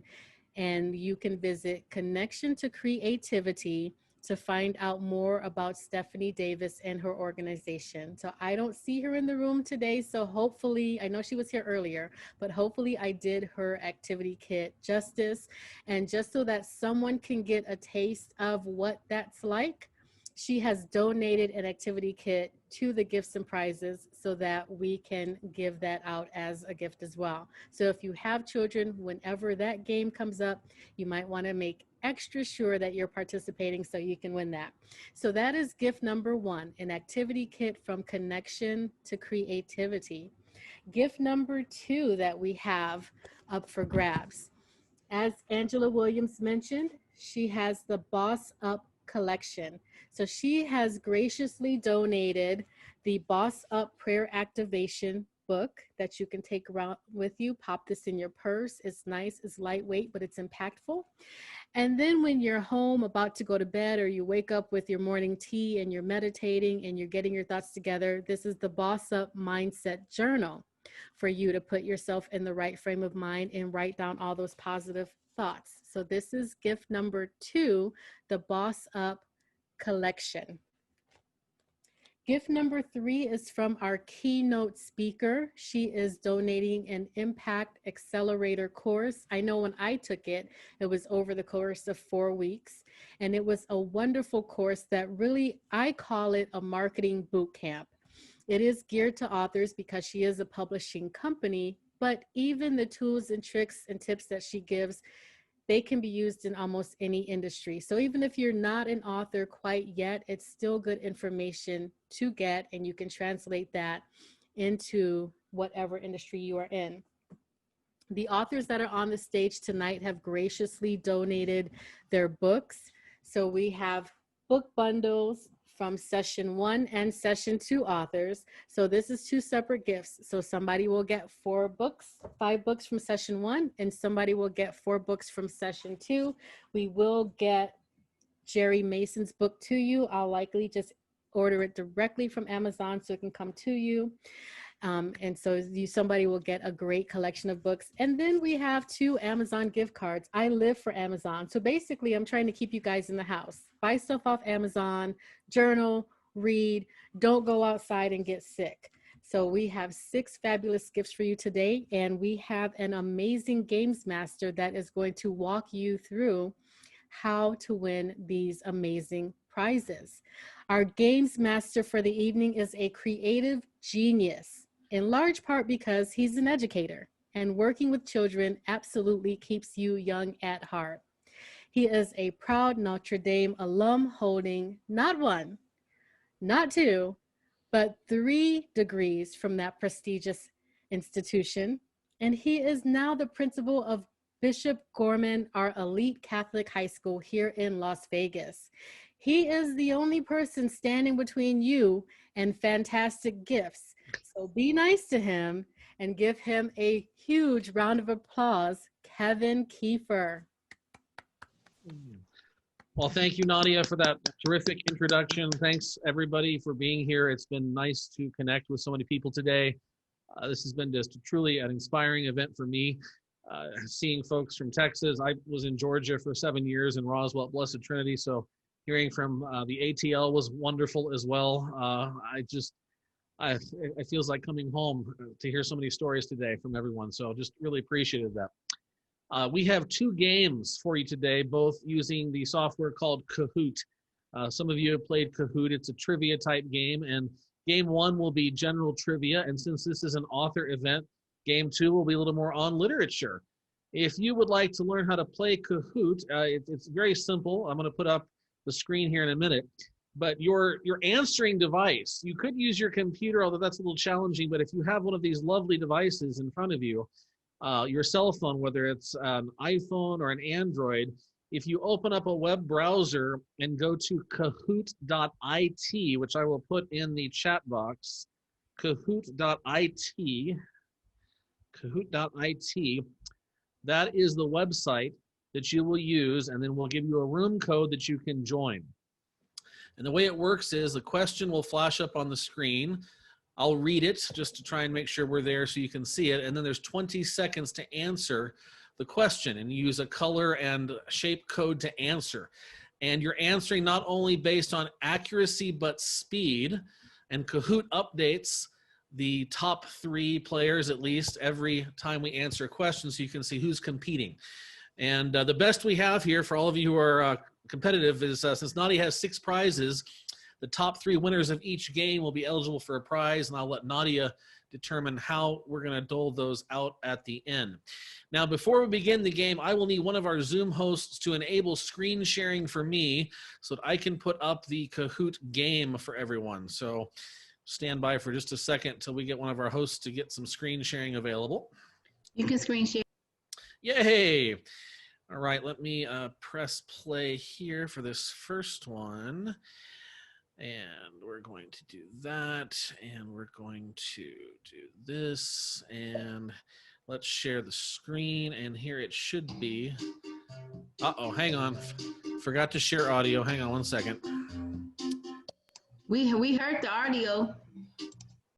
Okay. Well, hopefully you hear audio now.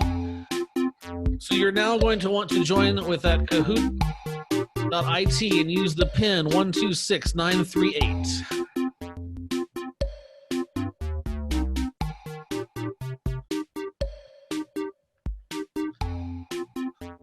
We'll give everybody a couple minutes to get in here.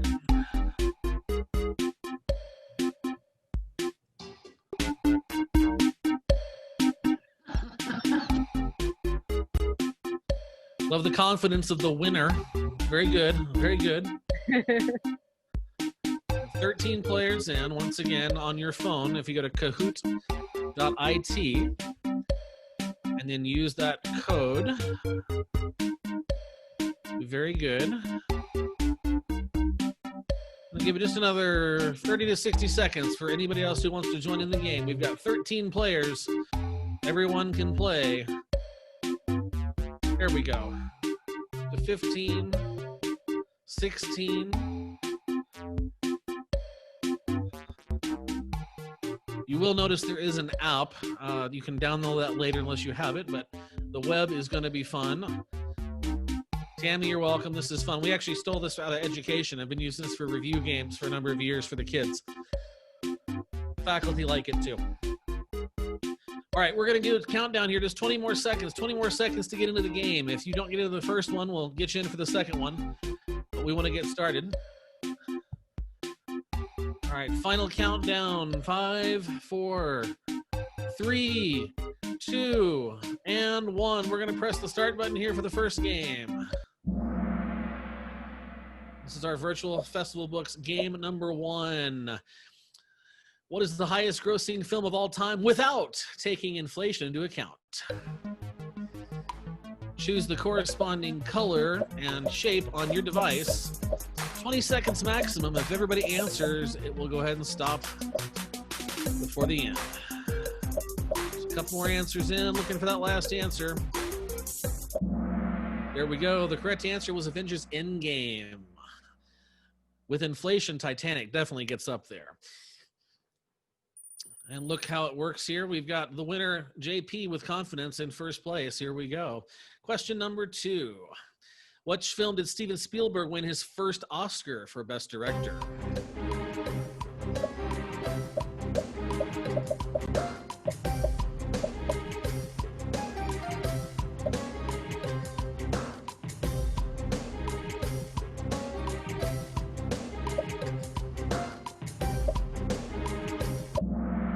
The correct answer is Schindler's List. Schindler's List. We're watching that one. Oh, Janet all of a sudden jumps to the top. See, Kahoot will tell you there. And look at the bottom, up 7 places. Brandon Ward is the highest climber. Brandon, moving in the right direction. Keep it going. Question 3.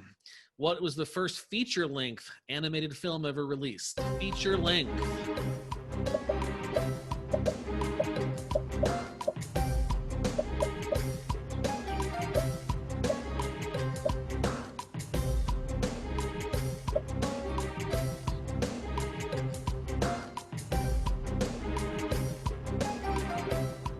And the answer was Snow White. I answered it wrong the first time. I thought it was Fantasia, but Disney had the market on all of that for a while. Let's check out those scores. Janet's still in the lead. Jean, number 2, Miss JCW in 3. And up 3 places, Beckford is the highest climber. Question 4. What is Harry Potter's Patronus? Harry Potter's Patronus.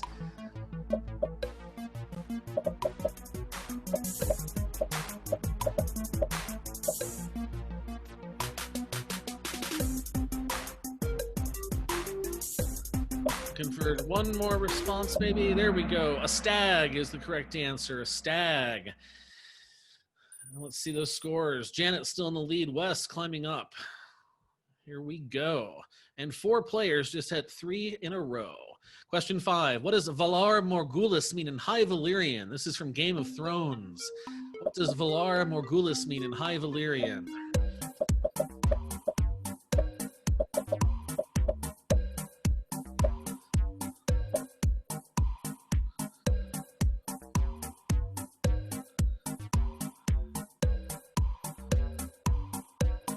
That answer is all men must die. All men must die. Updating those scores. Oh, we got a new leader. Wes now in the lead, and Roto is the highest climber. Great job. Here we go. Question number 6. What MTV music show premiered in 1998?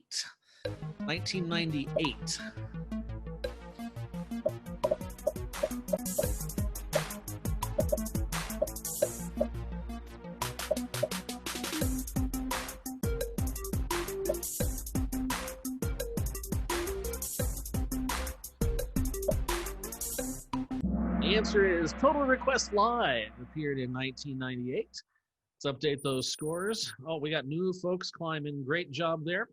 Moving on, question 7. What team has the longest winning streak in NBA history? 4 choices.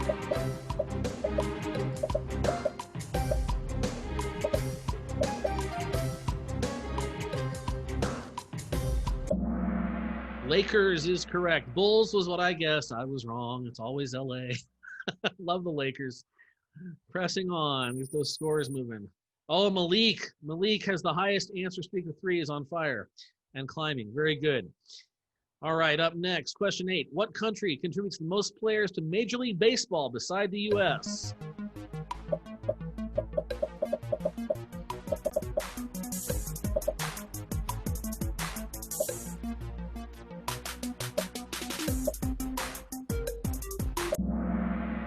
You guys got it. Dominican Republic is correct. Moving on. Let's see those scores updating. Ms. JCW sliding into second. Very good. Here we go. Question 9. What country has appeared in 3 World Cup finals but never won? That's soccer. 3 World Cup finals but never won.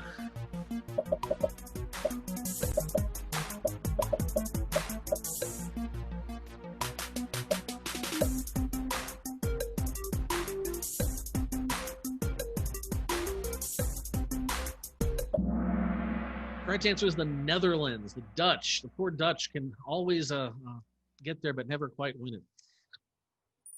Scores updating. All right, we've got new folks. Malik in second, Wes still holding on to first. Here we go. Question 10.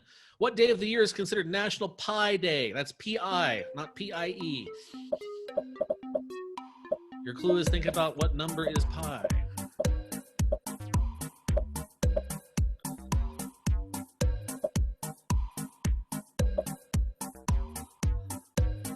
Three seconds left. There it is, 3.14, or March 14th is Pi Day mathematically each year. Updating those scores. Brandon Ward appearing top 5. Top 3 still moving there. Here we go. Question 11. What is the only major city located on 2 continents? Choices are Reykjavik, Istanbul, Moscow, or Madrid.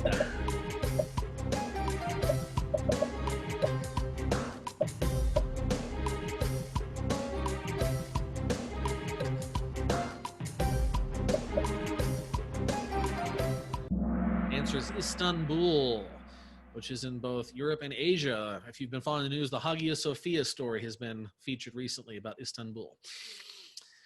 Checking those scores. Well, Brandon Ward move up to 3rd. Wes and Malik holding positions 1 and 2. Miss JCW and Jean holding tight right behind. Question 12. What is the oldest active volcano on Earth? Mount St. Helen, Mount Vesuvius, Mount Nyarangago, and Mount Etna.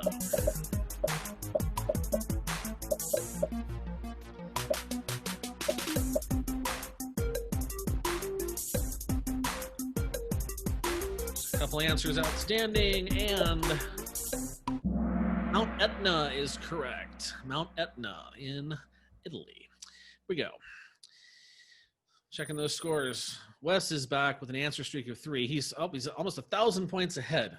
Got to get people to catch up. Here we go. Question 13.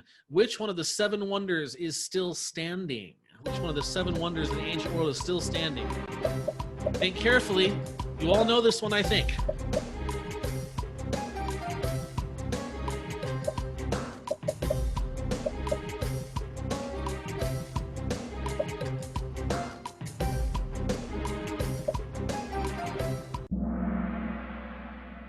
The Great Pyramid of Giza. The pyramids are still standing.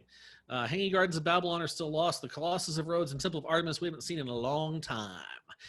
Upcoming. Oh, we got some movement there. Top 3 still holding on. All right. Question 14. In what month is Earth closest, typo, closest to the sun?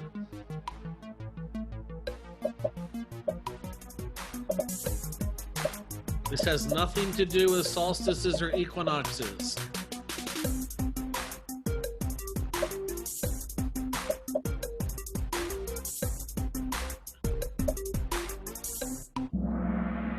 Correct answer is January. It may not feel that way to us because we're in the winter, but that is when we are closest to the sun mileage-wise. Checking those scores. We got movement happening. Question 15. Who is considered the founder of modern study of genetics? Gregor Mendel, Hugo de Vries, Karl Correns, or Erich von Schermach?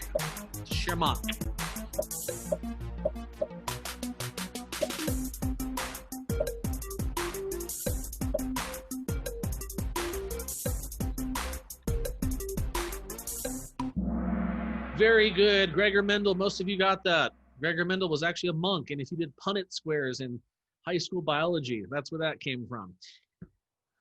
Checking those scores. Gene is on fire. Very good. Question 16. What was the first cold breakfast cereal invented in 1863? Not a brand name, by the way. Not a brand name. Hint, hint.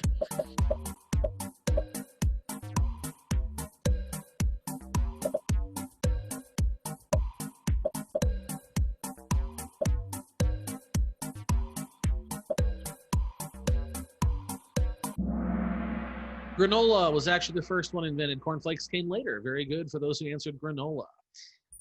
Keep it going. Angie coming up into the top 5 area there. Great job. A few more questions left. What is the only U.S. state to grow coffee beans? What is the only U.S. state to grow coffee beans?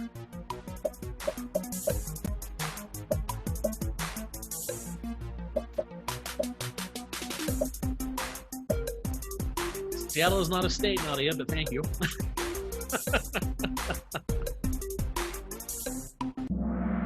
Hawaii is the state that grows coffee beans. Think about that lovely temperate climate all year long. Let's check the scores. The winner, JP, coming back in with confidence. Wes still holding on at the top. Malik and Jean in second and third. Question 18, what is the only edible food that never expires? The only edible food that never expires.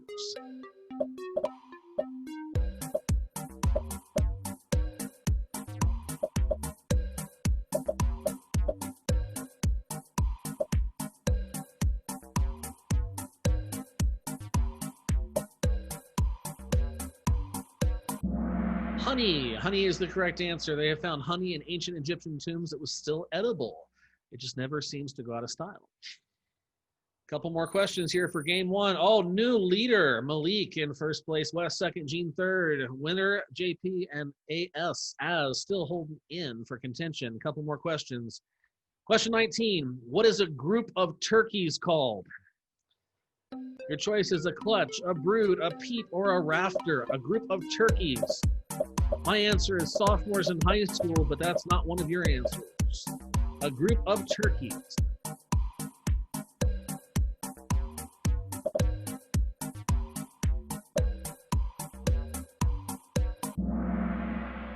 Correct answer is a rafter of turkeys. Check those scores. All right. Coming down to the final question of game 1. Here we go. Question 20. What company did the founders of YouTube work for before starting YouTube?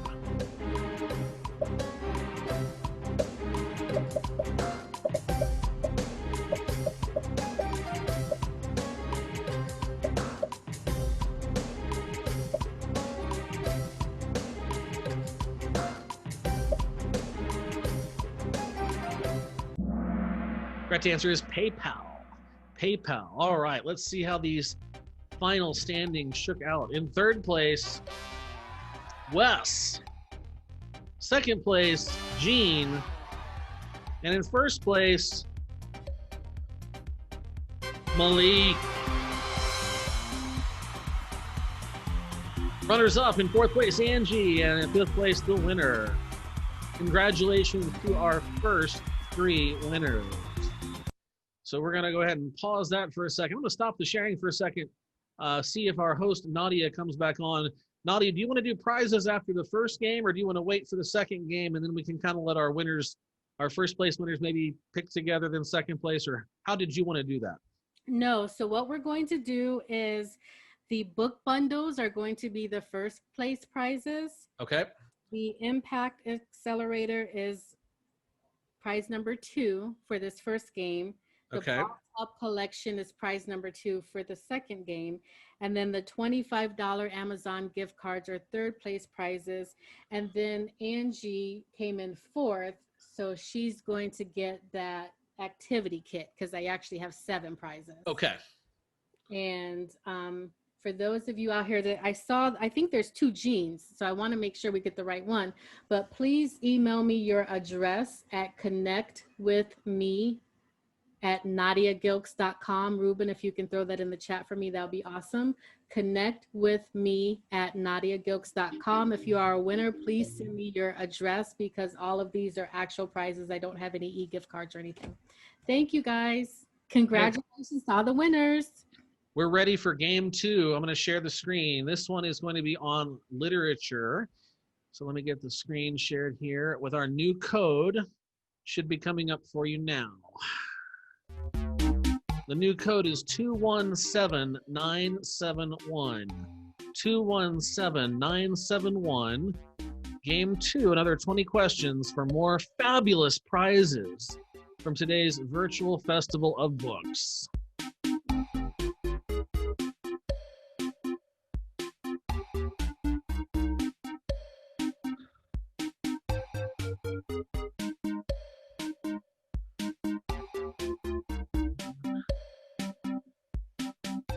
Currently up to 13, 14 players. Oh, I like that. Win this time.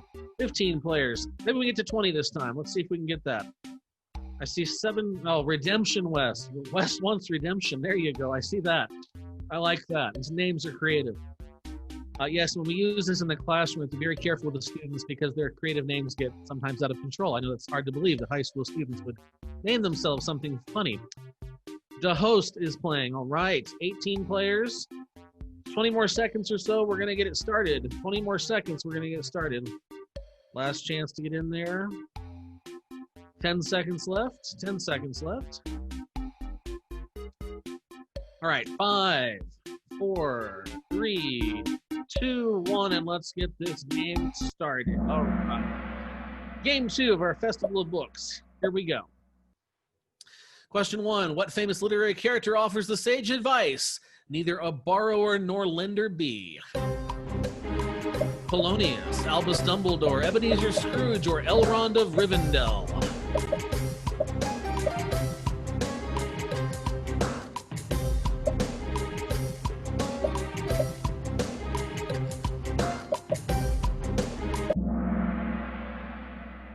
Correct answer is Polonius. It is from Shakespeare. Let's see who's leading early. Cap 13, Redemption West, seeking redemption in second. And we've got Maya, Malik, and Jean, 3rd, 4th, and 5th. Here we go, question 2. The epigraph in Beloved, I will call them my people, which are not my people, comes from what Bible passage? This is Toni Morrison. Ezra 7:5, Romans 9:25, Ephesians 1:19, Revelation 22:21.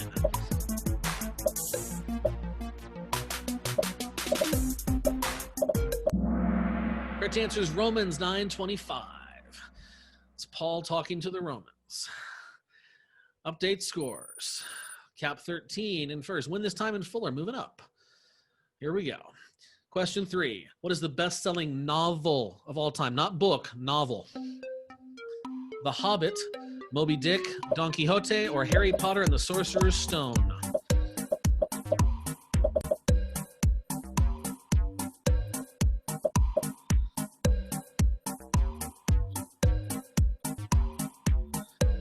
Final answers are due. Correct answer is Don Quixote. Outside of the Bible, which is the best-selling book of all time, the best-selling novel actually comes out of Spain from Don Miguel de Cervantes with Don Quixote. Here we go. Moving up. Here we go. Question 4. Who is the protagonist of The Hunger Games? Hermione Granger, Katniss Everdeen, Sarah Connor, or Peeta Mellark?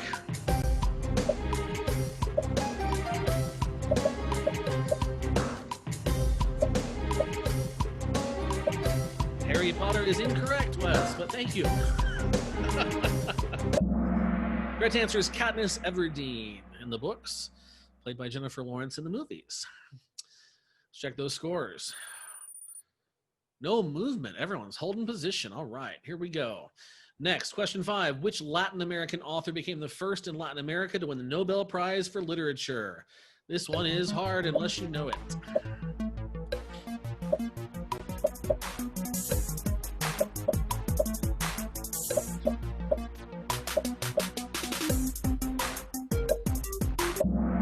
Correct answer, Gabriela Mistral.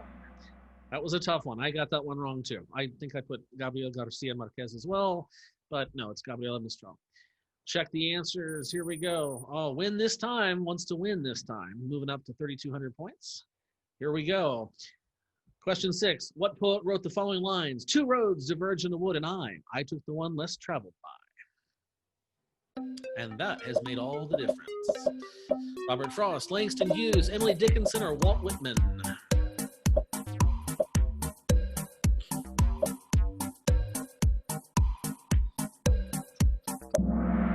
Correct answer, Robert Frost. Most of you got that. Great job. Let's see the scores. AS and Malik moving up. Win this time. Still holding strong in first place. Question 7. Who is the only author to publish books in 9 out of 10 of the Dewey Decimal categories? Stephen King, R.L. Stein, Isaac Asimov, or Corin Tejado?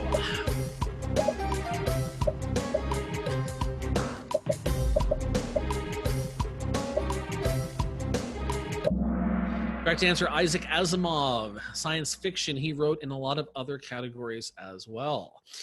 Scores. Malik and Redemption West moving up. Win this time in Fuller, still holding strong. And Angie, the highest climber. Question 8. What was the first book sold on Amazon.com? Hitchhiker's Guide to the Galaxy, The Holy Bible, Fluid Concepts and Creative Analogies, or Stoicism and the Art of Happiness?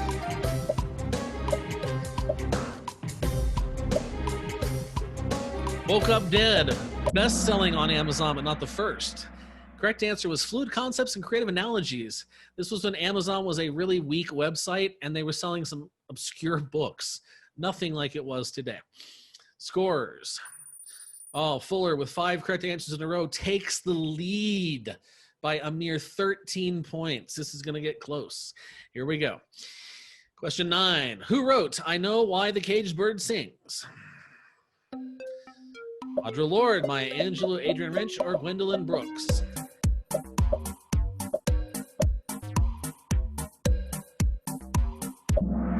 Maya Angelou is correct. Scores. Oh, win this time in Fuller going back and forth on the lead. Here we go. Question 10. What dystopian novel by Orwell told of life dominated by Big Brother? Brave New World, 1984, Fahrenheit 451, or Animal Farm?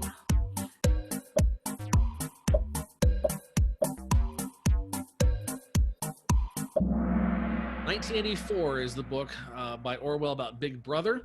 He did write Animal Farm as well, but 84, disturbing book. Here we go. Checking those scores. Fuller taking the lead again, back and forth, on a streak. Question 11. How many rejections did Louis L'Amour receive before being published? Louis L'Amour, Western author. 2, 2,200, or 2,000?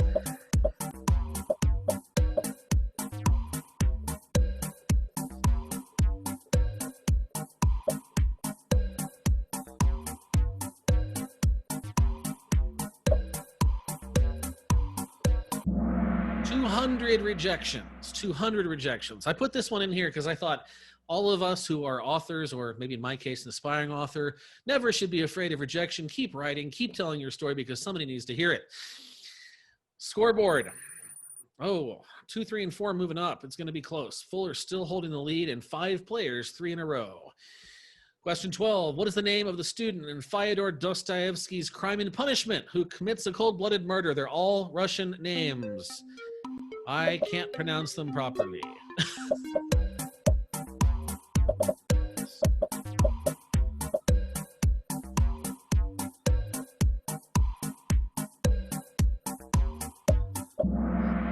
Correct answer, Raskolnikov, as best I can pronounce it. Scores. Moving up, Angie coming into 4th place. Fuller, Redemption West, Malik still holding on, and Ruben, the highest climber. Here we go. Question 13. The original title of Ray Bradbury's Fahrenheit 451. The Burning Books, The Fireman, Celsius 233, or Fire in the Hole.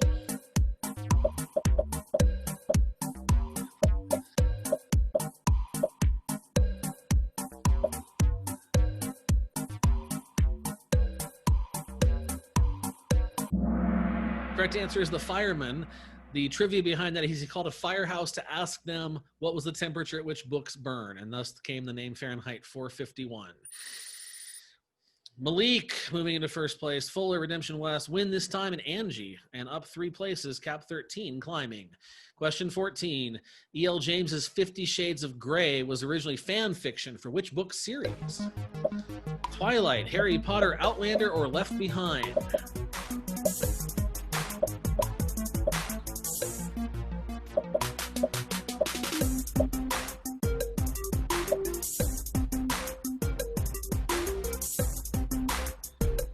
There you go, Wes. Correct answer is Twilight series. The vampire fanfic turned into apparently bondage, sadomasochism, and strange sex things. Haven't seen it, don't really want to, but some people swear by it. Moving on. Here we go. Malik, then Redemption West, Fuller. Win this time in AS. Fuller. 3 answers in a row. Here we go. Next question. The Girl with the Dragon Tattoo was originally published in which language? Swedish, Norwegian, Danish, or English? Here's your clue. If I'm asking this question, it probably wasn't English.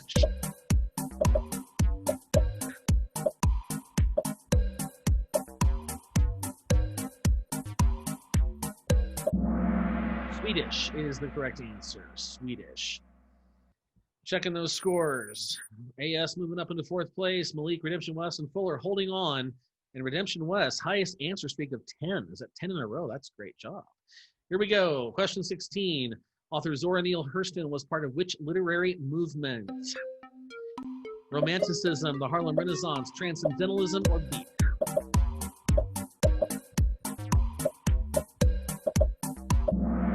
Correct answer is Harlem Renaissance.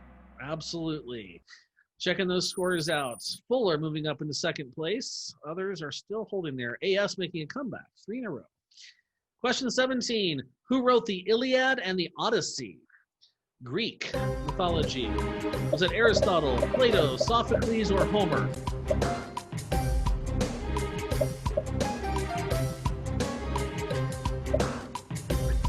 Achilles. No. Think.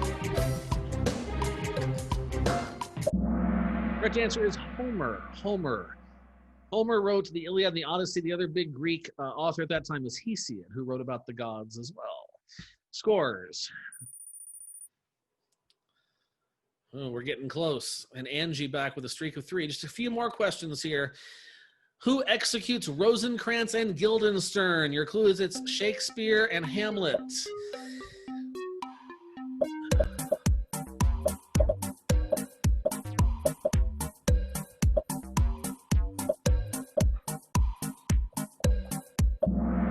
Correct answer is King of England. They're shipped out to be executed. The King of Denmark is your next good logical choice, as that's where Hamlet is set. Here we go. Checking those scores. Fuller catching up. It's going to be close. Here we go. 2 more questions. Which is not a common theme in the Arabian Nights? Rags to riches, magic and fantasy, gambling, or good fortune. This is our Persian Arabic literature.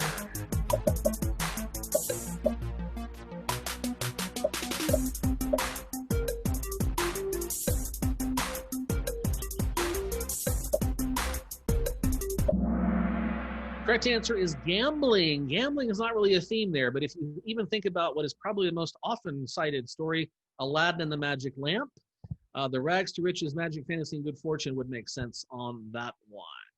Check those scores. Here we go. Ruben coming in the top 5. We've got one question left to see how this is going to shake out. Question 20 of game 2. Which Stoic philosopher wrote Meditations? Was it Aristotle, Plato, Pseudo-Dionysius, or Marcus Aurelius? A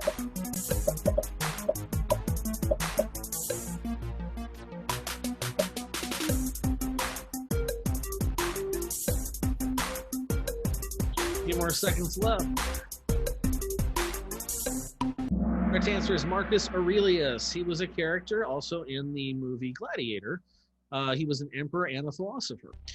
And here we go. Who are our winners for game 2? In third place, we have Wes, Redemption Wes. Second place, Fuller. And first place, Malik.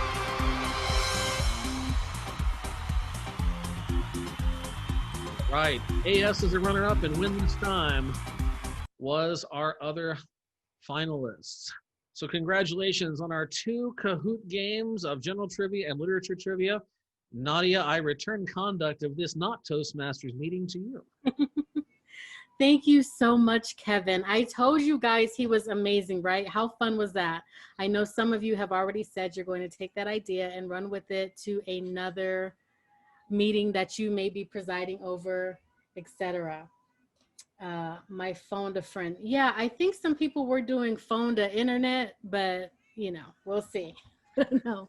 So if you were a winner to the game, please email me your address so that I can mail out your gifts. Doesn't look like I'm getting many emails because Malik won all the books. Jean won the Impact Accelerator. Fuller won the Boss Up books. Wes won all the money, both of the gift cards.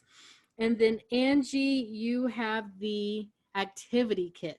So please send me your address. And actually, Jean, the Impact Accelerator is actually a link. So you can actually just shoot me an email and I'll shoot you the gift certificate. That was amazing. Thank you so much, Kevin.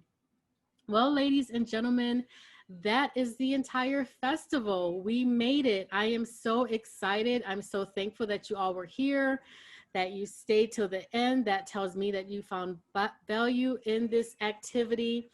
And this came together in under 30 days. So just imagine how amazing the next one is going to be. So please mark your calendar for February 13th. I am looking for that to be an all-day affair because I'm still getting interest of people who didn't make it on this stage saying, please sign me up for the next one.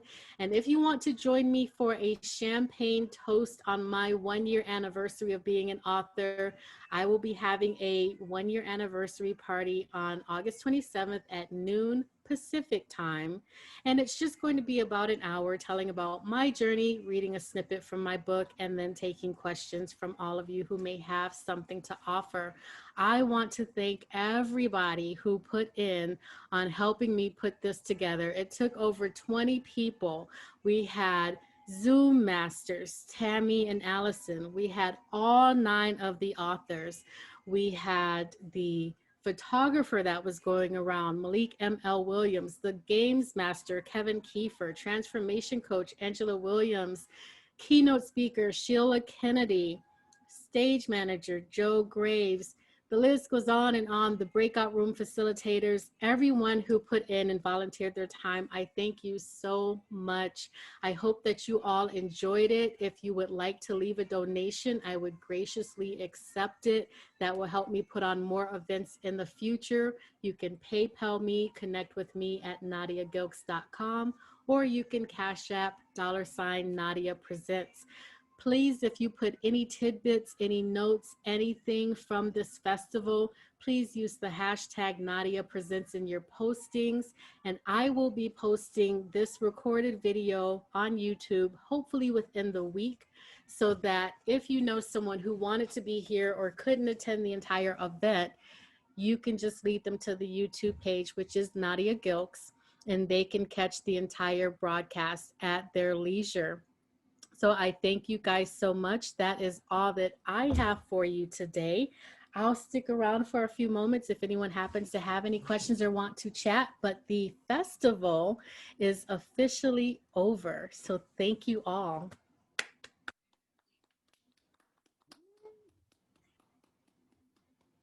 Great job, Nadia.